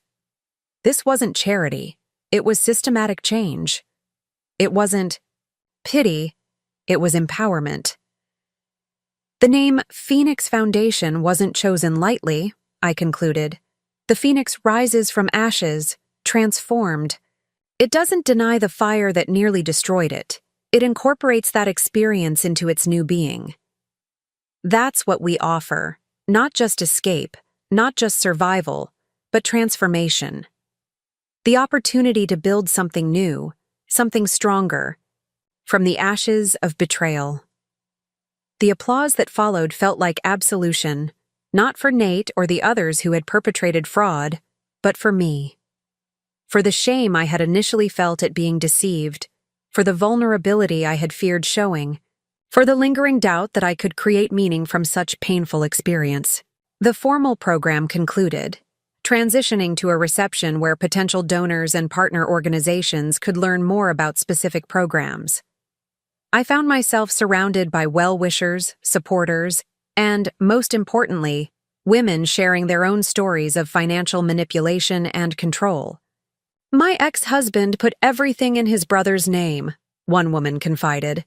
When I left, there was nothing on paper that was ours, nothing I could claim. My partner convinced me to put his name on my inheritance property, another shared. 3 months later, he sold it and disappeared. With each story, the Foundation's mission crystallized further. This wasn't about one case or one woman's experience. It was about a pattern affecting countless lives, a form of abuse rarely discussed, but devastatingly common. As the event wound down, Caroline approached with a man I didn't recognize. Silver-haired, distinguished with the subtle presence of someone accustomed to authority. Dr. Mitchell, this is Chief Judge Edward Montgomery of the U.S. District Court, she introduced. He wanted to meet you personally. I extended my hand, surprised by the jurist's presence. An honor, Your Honor. The honor is mine, he replied, his handshake firm. I've been following your case with interest. In 30 years on the bench, I've seen countless financial crimes, but rarely with such comprehensive evidence and courageous testimony. Thank you, I said, unsure how to respond to such direct praise from a federal judge. Your foundation addresses a critical gap in our system, he continued. The law can punish perpetrators, but it does little to prevent financial abuse or support recovery. I'd like to discuss ways the court might partner with your organization, perhaps creating a specialized docket for financial abuse cases, or developing resources for court staff to recognize the patterns. We would welcome that collaboration, I replied, genuinely moved by his interest. As Judge Montgomery moved on to speak with Marcus about technical details, Sophie appeared at my side, eyes wide. A federal judge wants to partner with us, on day one. Apparently so, I said, still processing the significance. Becca, she began, then stopped, emotions visibly overwhelming her. My practical, straight-talking sister rarely showed such vulnerability. I'm just so proud of you. When I picked you up from that house in the rain, when you were in pain and shocked and betrayed, I never imagined this outcome. Neither did I admitted. I was just trying to survive it. You did more than survive, she insisted. You transformed it. You're helping others transform their experiences, too. The museum staff had begun the subtle process of closing down the event, adjusting lighting, removing empty glasses, guiding lingering guests toward the exits. I gathered my notes from the podium, taking one last look at the space that had hosted the Foundation's first public moment. My phone buzzed with a text from the real estate agent. Offer accepted. The Victorian is yours as soon as we can close. Congratulations. I showed the message to Sophie, who groaned dramatically. You're really doing this. That house needs everything. Not everything, I corrected. Just updates, repairs, modernization. The structure is sound. Metaphor alert, she teased, but squeezed my hand supportively. Outside, the summer evening had settled into that perfect Portland dusk. Long shadows, golden light, mild air scented with roses from the nearby park blocks. Jamie pulled up in his car, security protocols still in place despite the successful conclusion of the event. Where to? He asked as I settled into the passenger seat. I considered the question. My loft awaited, comfortable and familiar. But suddenly I wanted to see my future, not my present. Selwood, I decided. I want to drive by the Victorian, my Victorian. As Jamie navigated toward the East Side neighborhood, I rolled down the window, letting the evening air brush against my face. The foundation was launched, the house purchase secured, the legal case progressing toward justice. Pieces falling into place, not by chance, but by choice, by intention. The Victorian loomed stately at the end of a tree-lined street, its slightly shabby grandeur outlined against the darkening sky. Jamie slowed the car, allowing me to absorb the sight of my future home. The wraparound porch where I'd drink morning. Coffee, the garden I'd gradually restore, the rooms that would become mine alone. It's perfect, I murmured, more to myself than to Jamie. It's a lot of work, he observed pragmatically. Yes, I agreed, smiling at the prospect. Exactly what I need. As we pulled away, I didn't look back. The Victorian would be there tomorrow, and the day after, and the years to come. My future waited, not predicated on anyone else's choices or betrayals, but built by my own hands from whatever materials life had provided. Even the broken pieces, even the ashes. Especially those. Autumn transformed Portland in a symphony of amber and crimson, leaves cascading onto the newly restored porch of my Victorian. 3 months had passed since the Phoenix Foundation launch, a whirlwind period of growth, both professional and personal. The house renovation had consumed much of my focus, stripping decades of outdated wallpaper, restoring original woodwork, updating systems while preserving character. I still think you're insane, Sophie declared, helping me unpack kitchen. Equipment in the newly renovated space, quartz countertops and modern appliances blending surprisingly well with the restored butler's pantry and original glass front cabinets. You could have bought a perfectly functional modern home with no asbestos or knob and tube wiring. But then I wouldn't have had the pleasure of finding century-old newspapers inside the walls, I countered, arranging copper pots on the hanging rack. Or discovering those children's drawings beneath 7 layers of wallpaper in the upstairs bedroom. Sophie rolled her eyes, but her expression softened as she glanced around the space. It is coming together nicely. I'll admit that. The kitchen renovation had been my first priority, a deliberate choice symbolizing nourishment, gathering creation.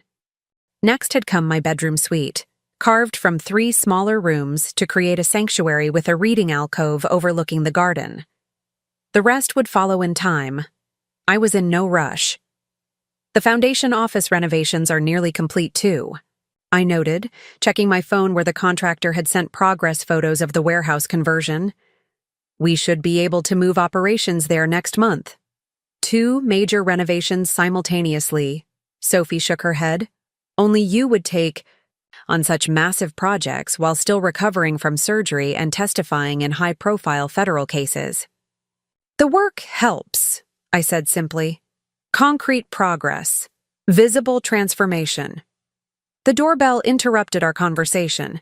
Jamie stood on the porch, looking uncharacteristically formal in a suit and tie, accompanied by a woman I recognized immediately. Despite never having met her in person, Georgia Reynolds, wife of Martin Reynolds, one of the developers arrested in the expanded investigation. She asked to speak with you, Jamie explained, his expression conveying both caution and curiosity. I vetted her carefully. She's alone, no recording devices. I hesitated, then nodded. Come in, please. Georgia Reynolds entered my home with the practiced grace of someone accustomed to society events and charity galas. Like Olivia, she fit the profile of the developer's wife, expensively but tastefully dressed, perfectly coiffed, wearing subtle designer signifiers recognizable to others in her social circle. Unlike Olivia, she had not left her husband following his arrest. She had stood beside him at arraignments and press conferences, the picture of loyal support. Thank you for seeing me, she said, accepting my offer of tea in the half-furnished living room. I'm sure this is unexpected. A bit, I acknowledged.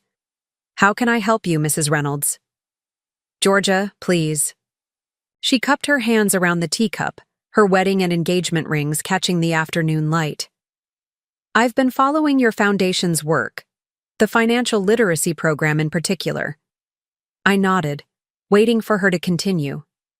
Martin's case is proceeding toward a plea agreement, she explained, her voice carefully modulated. His attorney is confident about securing reasonable terms, but in the process of discovery, she faltered slightly. In the process, I've learned things I didn't know, about our finances, about decisions made without my knowledge or consent. Understanding dawned. You've discovered financial irregularities that affect you personally. Georgia nodded, relief evident in her expression. Accounts I didn't know existed, properties transferred to shell companies, a prenuptial agreement amendment I supposedly signed 3 years ago, except... She withdrew a document from her handbag. Except this isn't my signature. I never saw this document until 2 weeks ago. I studied the signature, thinking of my own forged mortgage documents. Have you confronted Martin about this? He claims I signed it during a charity benefit, that I was distracted, signing multiple donor forms, and he slipped it in because he knew I would overreact if he brought it up directly. Her voice remained composed, but her knuckles whitened around the teacup. 22 years of marriage, and he speaks to me as if I'm a child throwing a tantrum over bedtime.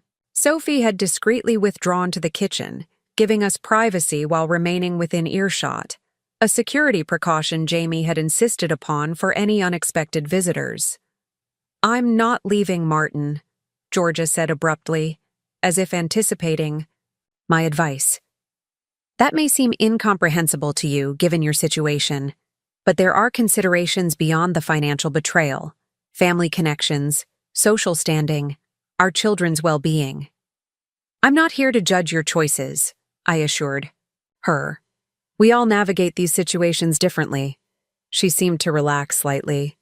What I need is information, protection, a way to secure my financial future regardless of the outcome of Martin's case or any decisions I might make later. That's exactly what the Phoenix Foundation provides, I replied. Legal consultation, financial planning, documentation assistance, all confidential, all focused on establishing financial independence. And that's available even if I'm not leaving my husband, even if I'm not filing criminal charges for the forgery. Available to any woman in a financially vulnerable position, I confirmed. Our approach is non-judgmental. We provide information and resources. You make your own choices. Georgia set down her teacup with newfound resolve. When can I begin?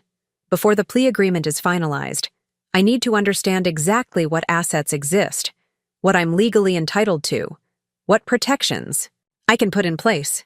I reached for my phone, sending a quick text to Olivia. Our financial program director can meet with you tomorrow if that works.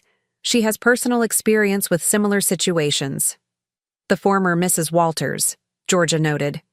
At my surprised, "Look," she added, "Portland's development community is small. Wives talk, even when our husbands would prefer we didn't." We arranged the meeting details, exchanged contact information, and discussed preliminary documentation Georgia should bring. As Jamie escorted her out, I remained in the living room, processing the encounter. Sophie returned from the kitchen. That was unexpected. But not surprising, I observed. Georgia Reynolds is exactly who we created this foundation for. Women. Discovering financial betrayal who need guidance regardless of whether they stay or leave. You handled it perfectly, Sophie said, pride evident in her voice. Non-judgmental, professional, supportive. I had good role models, I replied, squeezing her hand gratefully. That evening, as autumn darkness fell early, I sat in my partially renovated study, reviewing case updates from Marcus. The trials were proceeding methodically, some defendants pleading out, others preparing for court battles. Nate and Ethan continued cooperating, their testimony strengthening cases against bigger players in exchange for sentencing considerations. My phone rang, Caroline, calling unusually late. "I didn't wake you, did I?" she asked when I answered. "No, just reviewing case files. Everything okay?" "Yes and no," she replied cryptically. "I wanted to give you a heads up. The U.S. Attorney's Office will be announcing a major expansion of the investigation tomorrow. New indictments, new charges, expanding beyond Portland to development projects throughout the Pacific Northwest." I sat up straighter. "Based on Nate's information?" "Partly," Caroline confirmed. "And evidence from Prescott's servers. The scheme was more extensive than anyone initially realized. Similar patterns in Seattle, Tacoma, Boise. Coordinated efforts to manipulate municipal contracts, bribe officials, defraud investors. That's significant, I managed, grasping the scale of what had begun with my personal discovery. "It also means renewed media attention," Caroline cautioned. "Your name will likely resurface as the initial whistleblower. Are you prepared for that?" I glanced around my study, half-unpacked boxes, paint samples taped to walls, renovation, plans spread across a makeshift desk, my life under construction, deliberately and methodically. "I'm prepared," I assured her. "The foundation is established now, with proper media protocols, and personally, I'm in a much stronger position than I was 6 months ago." "Good," Caroline sounded relieved. "There's one other thing. Nathan Mitchell has requested another meeting with you." My breath caught. "Why?" "He claims to have information about assets still hidden from investigators, assets that rightfully belong to you." I considered this, weighing possibilities. "Is this legitimate, or another manipulation attempt?" "Hard to say," Caroline admitted. "His cooperation has been genuine so far, invaluable to building the larger case. But when it comes to you specifically, his motivations are more complex. I finished for her. Exactly. You don't have to decide immediately. Think about it. Consult with Marcus if you'd like. After the call ended, I moved to the bay window overlooking the front garden, watching fallen leaves dance across the newly repaired walkway. The decision felt surprisingly easy. Schedule it, I texted Caroline. I want to know what he has to say. The expanded investigation dominated news cycles the following day, just as Caroline had predicted. My phone began ringing early, journalists seeking comments, former colleagues suddenly remembering our connection, even distant acquaintances curious about my involvement. Vanessa, now officially the Foundation's communications director, fielded most inquiries with practiced skill. Dr. Mitchell is focused on the Foundation's work and her ongoing cooperation with authorities, she repeated to each caller, redirecting attention to the Phoenix's mission rather than my personal story. By afternoon, I needed escape from the constant notifications. I drove to the Foundation's new headquarters, now in final stages of renovation. The warehouse conversion had proceeded faster than my home renovation, the space already taking shape, with distinct areas for each program. Olivia was there, directing furniture installation in the Financial Counseling Center. Her meeting with Georgia Reynolds that morning had apparently gone well. She brought complete documentation, Olivia reported as we walked through the space. Bank statements, property records, everything she could access. We're already identifying several irregularities beyond the forged prenup amendment. Will she take action? I asked.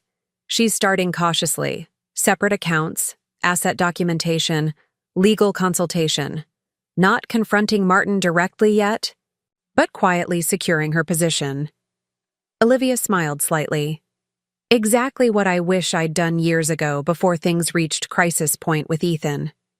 We continued the tour, checking progress in each section, the legal consultation rooms with soundproofing nearly complete, the childcare space awaiting final safety inspections, the community kitchen equipment scheduled for delivery next week.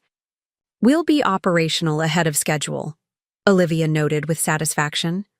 The grant funds are stretching further than expected because of donated services. Those donations had come from unexpected quarters. Law firms offering pro bono hours, security companies providing discounted systems, construction companies contributing materials. The scandal had created ripple effects throughout Portland's business community, with many seeking to distance themselves from the corruption by supporting its antidote. Have you seen the latest research statistics? I asked, referring to the academic partnership we'd established with my former university. Financial abuse elements are present in nearly 98% of domestic violence cases.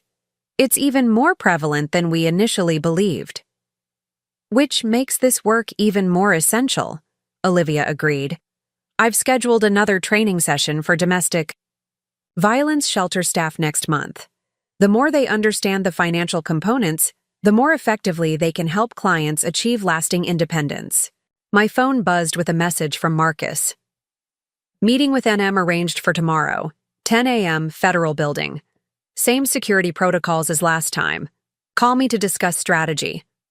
I showed the message to Olivia, who frowned slightly. Are you sure about this? Whatever information he has could probably be conveyed through attorneys. I'm sure, I confirmed. I need to see for myself if he's being truthful. If there are still hidden assets, I want to recover them, not just for myself, but to add to the Foundation's resources. The security procedures for meeting Nate seemed even more stringent than before. The Federal Building corridors emptier, the conference room more isolated. Marcus accompanied me this time, his presence both legal, protection and emotional support.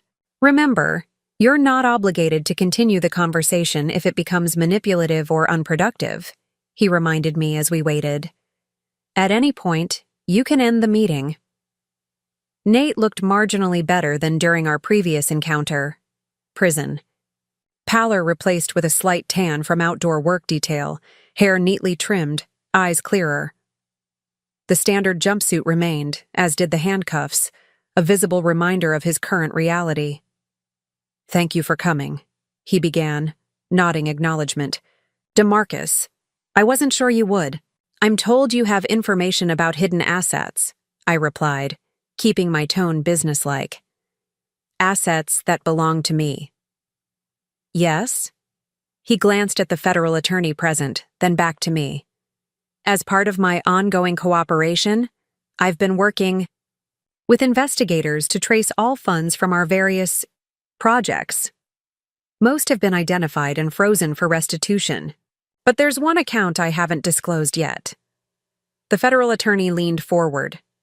"Mr. Mitchell, if you've withheld information—" "Not withheld," Nate corrected carefully. "Saved. For this moment specifically." He returned his attention to me. "It's an account in Belize, opened in your name." My confusion must have shown. "I don't have accounts in Belize." "Not knowingly," he agreed. "I established it using your information, but you never directly accessed it. I've provided documentation proving I controlled it exclusively." Marcus intervened. "What's the significance of this particular account?" "It contains approximately $3.2 million, Nate explained. "Your inheritance money, Becca. The funds I took from our joint account after you deposited your grandmother's bequest. Plus the accumulated interest." I stared at him, processing this revelation. "You're saying you kept my inheritance separate from the other fraudulent activities? Why?" Nate shifted uncomfortably. "Because even at my worst, I couldn't bring myself to spend that money. It was meant for your future, your security. Taking it was—" He hesitated, seemingly searching for the right words. "Taking it crossed a line I hadn't planned to cross, so I isolated it, kept it untouched." The federal attorney looked skeptical. "Yet you didn't return it or disclose it until now." "I was going to use it as a bargaining chip," Nate admitted. "If things went south, if I needed leverage. Insurance, essentially." He met my gaze directly. "But that was before I understood the full consequences of my actions, before I saw what you've built from the wreckage I created." "The Phoenix Foundation?" I surmised. He nodded. "It's making a difference. Real difference. The kind of impact I always talked about creating with my development projects, but never actually achieved." A hint of his old wry smile appeared. "Turns out you were better at changing the world than I ever was." Marcus remained pragmatic. "What exactly are you proposing regarding these funds?" "Full restitution," Nate replied simply. "The account details, access codes, everything needed to transfer the funds back to Becca. No conditions, no requests, no expectations of gratitude or leniency." "And why now?" the federal attorney asked, suspicion evident. "Because the investigation is expanding," Nate explained. "More defendants, more jurisdictions. My cooperation agreement value increases with each new indictment. I'm already getting the best deal I can reasonably expect. This isn't about reducing my sentence further." He turned to me again. "It's about making one thing right while I still can. You earned that inheritance. It should fund your work, your future, not sit in an offshore account as my last-ditch insurance policy."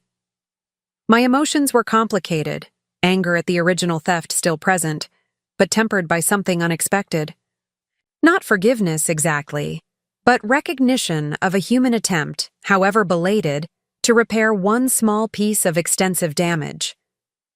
"If everything checks out," I said finally, "I'll accept the restitution. The funds will primarily support the Foundation's programs." "I'd hope for nothing less," Nate replied. "The account documentation is all here." He nodded toward a folder the federal attorney now opened.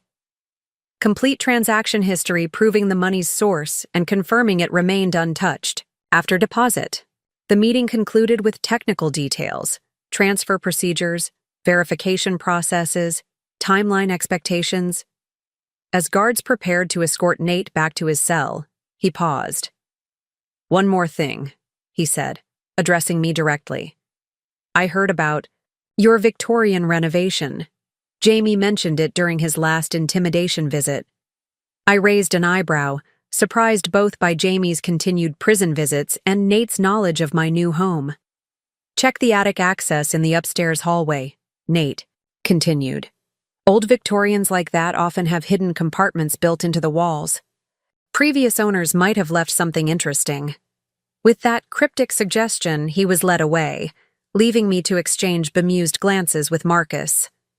Was that helpful advice or some kind of psychological game? I wondered aloud as we left the Federal Building.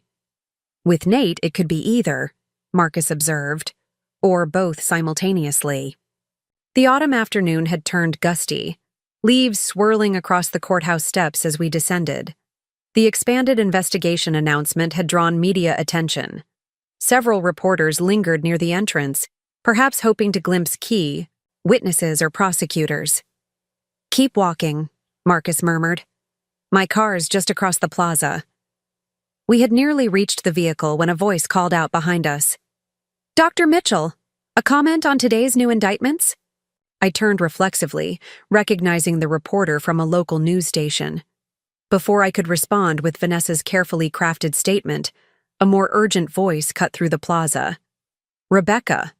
Caroline appeared from the building entrance, moving quickly toward us, flanked by 2 agents. "Get in the car, now." Something in her tone brooked no argument. Marcus and I slid into his sedan as Caroline leaned in through the window. "Drive directly to the safe house," she instructed Marcus.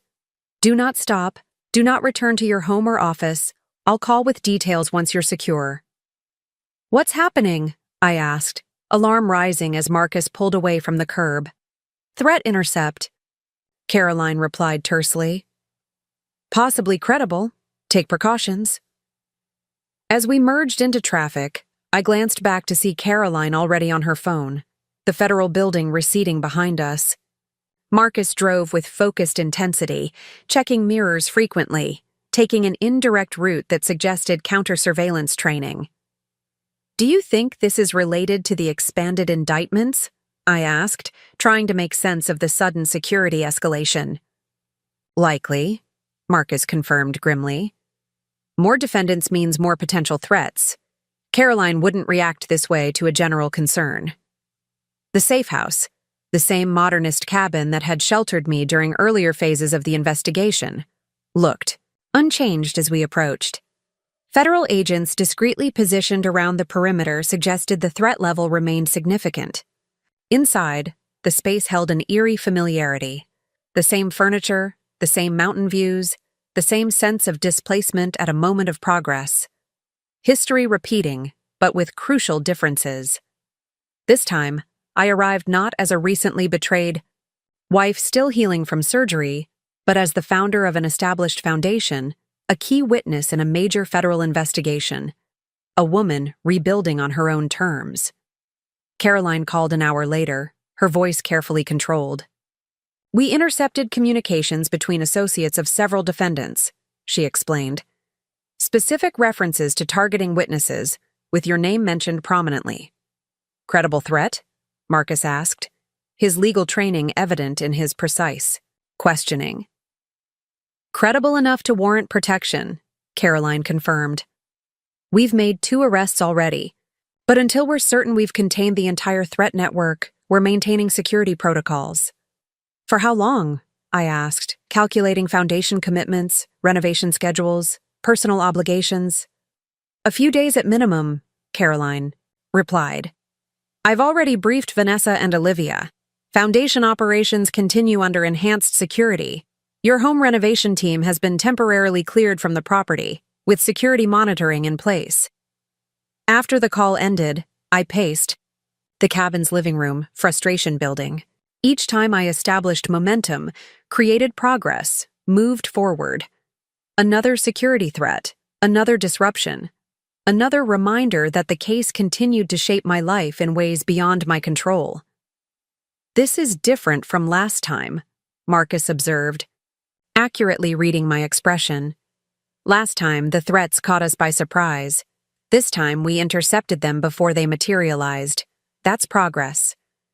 Still feels like being pushed back into hiding, I countered, gesturing to the isolated cabin. Just when the foundation is about to open, just when the house is coming together. Temporary setback, he insisted, and operationally, everything continues.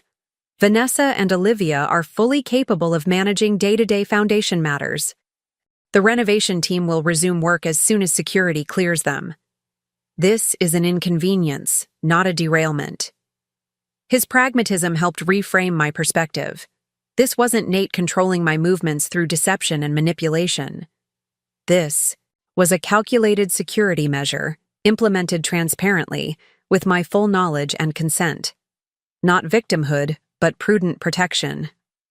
By evening, the cabin had filled with familiar faces, Sophie arriving with food from her restaurant, Jamie, bringing additional security equipment, Vanessa with foundation updates, Olivia with financial documents requiring review.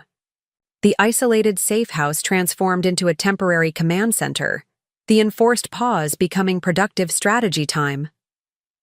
Georgia Reynolds has agreed to join our advisory board, Olivia reported as we worked through foundation business. Her connections will be invaluable for fundraising, especially among the social circles that previously supported the corrupted development projects. And the first support group session had 12 participants, Vanessa added. Women from across the socio-economic spectrum, all dealing with variations of financial control and abuse. Several have already scheduled follow-up consultations with our legal team. Progress continuing despite disruption. Impact expanding despite obstacles. The foundation's work transcending my personal situation. Late that night, after others had departed or settled into guest rooms, I stood on the cabin's deck watching stars emerge above distant mountains. My phone buzzed with a text from an unknown number, pre-cleared through Caroline's security team. Your inheritance transfer complete. 347 Mawars now in Phoenix Foundation account. No strings attached. Use it well. And I stared at the message. Verification of Nate's unexpected restitution. The money wouldn't undo his betrayal or erase the trauma of discovery, but it would fund programs helping hundreds of women escape similar situations. Justice recycled into prevention, damage transformed into remedy. Another text arrived, this one from Caroline. Threat containment progressing. 3 more arrests. Security assessment in morning. Rest well. I saved both messages, tucked the phone away, and continued stargazing, finding unexpected peace in the enforced pause. Tomorrow would bring security assessments, foundation planning, renovation decisions. But tonight offered stillness, perspective, the chance to recognize how far I'd come from that rainy day of discovery. The mountain air carried the scent of pine and possibility, autumn's transformative energy palpable even in darkness. Things were torn down, rebuilt, reconfigured. Nature itself demonstrated how destruction created space for new growth, how fallen leaves nourished future blooming. Nate's cryptic mention of the Victorian attic returned to mind. What might previous owners have left behind? What history might the house still hold, waiting to be discovered? The thought felt suddenly significant, not just for what might physically exist in hidden compartments, but for what the process of discovering it represented. Life contained hidden compartments too, unexpected strengths revealed through crisis, capacities uncovered through challenge, resilience discovered through necessity. The betrayal that should have destroyed me had instead revealed aspects of myself previously untapped. The crisis that should have diminished me had expanded my impact instead. I returned inside, found a notepad, and began writing, not foundation. Plans or renovation schedules, but something more personal. The story of transformation, of rising from ashes. The narrative that would help others recognize their own capacity for rebirth. When my husband sold our home while I was in surgery, he thought he was ending my story. Instead, he was unwittingly providing the catalyst for its most powerful chapter. 1 year after discovering the sold sign on my lawn, I stood in the restored third-floor library of my Victorian, watching winter sunlight stream through leaded glass windows. The house renovation had finally reached this space, my sanctuary. Custom bookshelves lined the walls, a window seat overlooked the garden now dormant under frost, and the original fireplace crackled with warmth. The attic compartment Nate had cryptically mentioned had indeed existed, a small hidden panel revealed during renovation. Inside, we'd found a collection of letters from the 1920s, correspondence between the original lady of the house and a sister living abroad. These fragments of another woman's life now sat preserved in an archival box on my desk, a reminder that every home held stories, that walls witnessed both betrayals and triumphs long before my own. My phone rang, Olivia calling from the foundation headquarters. "Just confirming you'll be at the 6-month assessment meeting tomorrow," she said when I answered. "The program directors have prepared comprehensive impact reports." "I'll be there," I assured her. "How are the numbers looking?" "Extraordinary," Olivia replied, satisfaction evident in her voice. "Over 200 women served through direct programs, financial literacy workshops at capacity with wait lists, legal consultation services expanding to satellite locations throughout the region." "And the residential program?" I asked, referring to the newly launched emergency housing initiative providing temporary accommodations for women fleeing financially abusive situations. "Currently at 80% occupancy, which is optimal for individualized support delivery," she reported. "The success metrics are particularly compelling. 70% of participants transition to independent housing within our targeted timeframe." After ending the call, I returned to the window seat, taking in both the winter landscape outside and the restored room around me. The house, like my life, had transformed gradually. Not all at once, not without setbacks, but systematically, purposefully until original integrity emerged strengthened by thoughtful updates. The doorbell chimed distantly from the first floor. I wasn't expecting visitors, but security protocols had relaxed considerably since the expanded case arrests had all been processed. The preliminary threats had been contained, the primary defendants had accepted plea deals, and the federal investigation had become routine rather than emergency. I descended the grand staircase, one of the first elements I'd restored, each spindle carefully stripped of decades of paint to reveal original craftsmanship, and opened the front door to find Caroline on my porch, looking more casual than I'd ever seen her in jeans and a practical winter coat. "Sorry to drop by unannounced," she greeted me. I was in the neighborhood and wanted to deliver some news in person rather than over the phone. I welcomed her inside, leading her to the living room where renovation had been completed months earlier. "Good news or concerning news?" I asked, offering coffee. "Definitively good," she assured me, accepting the coffee gratefully. "The final sentencing recommendations have been filed. Prescott, Denton, and Reynolds are looking at 12 to 15 years each. The corrupt city officials slightly less, depending on cooperation levels." "And Nate?" I asked, the question still complicated after all this time. 8 years, Caroline replied. "Reduced from the original 12 based on his extensive cooperation. With good behavior, he could be out in 6. I absorbed this information, finding myself strangely devoid of strong reaction. Nate's sentence, once so central to my sense of justice, now felt like a detail in a much larger narrative. Important, but no longer defining. "The asset recovery is nearly complete as well," Caroline continued. "Final restitution distributions should process next month. Between your personal recovery and the Foundation's designated portion, the Phoenix will receive approximately $11 million total." This news did elicit emotion, not for the monetary value, but for the impact potential. $11 million would fund expansion to other cities, research initiatives to better understand financial abuse patterns, policy advocacy work to strengthen legal protections.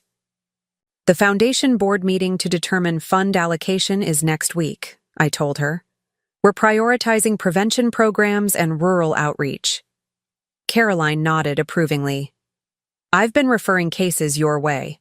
Women identified during other investigations, situations where financial evidence suggests control patterns. Your programs fill a critical gap in the support system. We chatted a while longer about foundation developments, case closures, the gradual return to normalcy as the investigation phases concluded. As Caroline prepared to leave, she paused, in the entryway, studying me with professional assessment. You look well, she observed. At peace even after everything. Not despite everything, I corrected gently. Because of everything. The foundation work gives meaning to what happened. The house renovation symbolizes rebuilding. Even the ongoing case developments represent justice progressing, systems working as they should. Outside, snow had begun, falling lightly, dusting the restored porch railings, the new walkway, the garden beds prepared for spring planting. Caroline departed with promises to attend the foundation's upcoming fundraising gala, leaving me to return to my library sanctuary. The research I'd been conducting before Olivia's call waited on my laptop. Data analysis from the foundation's first 6 months, patterns emerging about how financial abuse manifested across different relationships, socioeconomic backgrounds, life stages. My medical research skills had translated surprisingly well to this new field, the methodical approach to evidence and outcomes serving the foundation's mission perfectly. My phone buzzed with a text from Sophie. Monthly dinner still on for tonight? Bringing that wine from the Yam Hill vineyard you liked. I confirmed our plans, smiling at the ongoing tradition that had sustained me through the most difficult phases of the past year. Sophie and Jamie, Vanessa, Olivia, Marcus, even Caroline had become regular attendees at these monthly gatherings, my chosen family assembled around my dining table, supporting not just my healing, but the foundation's evolution. As evening approached, I prepared for their arrival, setting the restored dining table with my grandmother's china saved from the storage unit, arranging flowers from a local sustainable greenhouse, lighting candles in vintage holders discovered during the renovation. The house, once merely a structure I'd purchased as an act of reclamation, had become truly home, infused with new memories, new traditions, new purpose. Sophie arrived first, Jamie close behind carrying wine and dessert. Vanessa and Marcus came together, having worked late finalizing legal details for the foundation's expansion. Olivia brought Georgia Reynolds, now a regular presence at both foundation events and personal gatherings, her quiet dignity and evolving confidence a testament to the power of information and support. As we settled around the table, conversations, flowing easily between professional updates and personal anecdotes, I found myself momentarily observing rather than participating, taking in the tableau of connection that had emerged from catastrophe. These relationships, this purpose, this home, none would exist had Nate not betrayed me that rainy day a year ago. You're quiet, Sophie noted, passing the roasted vegetables she'd brought from her restaurant. Everything okay? More than okay, I assured her, just appreciating the moment. The conversation turned to foundation matters, Georgia describing a new financial literacy curriculum she'd developed for high school students, Marcus updating everyone on legislative advocacy efforts, Olivia sharing success stories from recent program graduates. We've been contacted by groups in Seattle and Denver interested in establishing similar programs, Vanessa reported. The model is replicable, with local adaptations, of course. Which brings us to an important question, Olivia added, glancing my way. With expansion opportunities arising, we need to consider leadership structure. Rebecca, the board is unanimous in wanting you to transition to full-time executive director. The offer shouldn't have surprised me. I'd been functioning in the role unofficially for months, gradually reducing my research hours at the medical center. Yet the formal acknowledgement represented another significant transition. My research position, I began, thinking of the immunotherapy studies I'd returned to post-recovery, can be adjusted to consulting status. Marcus suggested. The university values the prestige of keeping you affiliated while understanding your foundation commitment. You've built something extraordinary, Georgia added quietly. Something essential that didn't exist before. Women need your leadership. In this space. I looked around the table at these people who had supported my journey from victim to advocate, from betrayed wife to independent force. Their belief in me had never wavered, even when my own confidence faltered during the darkest moments. I'll accept, I decided, with one condition, that we create a proper leadership team structure. Olivia as financial director, Vanessa heading communications and development, Georgia leading educational programs. A collaborative approach from women with complementary expertise. Glasses raised in approval, the decision celebrated alongside the meal. As dinner progressed to dessert, Jamie unexpectedly cleared his throat for attention. Since we're sharing foundation news, he began, uncharacteristically nervous. Sophie and I have an announcement too. Sophie blushed slightly as all eyes turned their way. We're engaged, she revealed, extending her hand to display a vintage emerald ring. Finally made it official last weekend. Exclamations and congratulations erupted around the table. I embraced, my sister, joy overwhelming me at her happiness after years of supporting mine. The wedding will be small, she explained as celebration quieted. Just family and closest friends. Here, actually, if Becca approves. The garden should be perfect by spring. Here? I repeated, touched beyond words. Of course. Nothing would make me happier. As the evening concluded and guests departed with warm embraces and plans for future gatherings, I returned to the library, drawn to its peaceful ambiance. The day had brought multiple circles of completion, final sentencing recommendations, foundation leadership formalized, my sister's long relationship culminating in engagement. At my desk, the unfinished manuscript of my book waited, Financial Freedom, Recognizing and Escaping Economic Control. The publisher had approached me after a national news feature on the foundation, offering a platform to share both personal experience and professional insights. Writing had proven therapeutic, translating trauma into educational resource, private, pain into public benefit. I opened the document, scrolling to the conclusion chapter still under development. The words began flowing with newfound clarity. Transformation isn't single moment, but ongoing process. The woman who discovered betrayal while still weak from surgery isn't the same woman writing these words today. Pain changed me. Justice shaped me. Purpose defined me. But most significantly, the act of rebuilding, deliberately, thoughtfully, surrounded by chosen support, created someone stronger than before.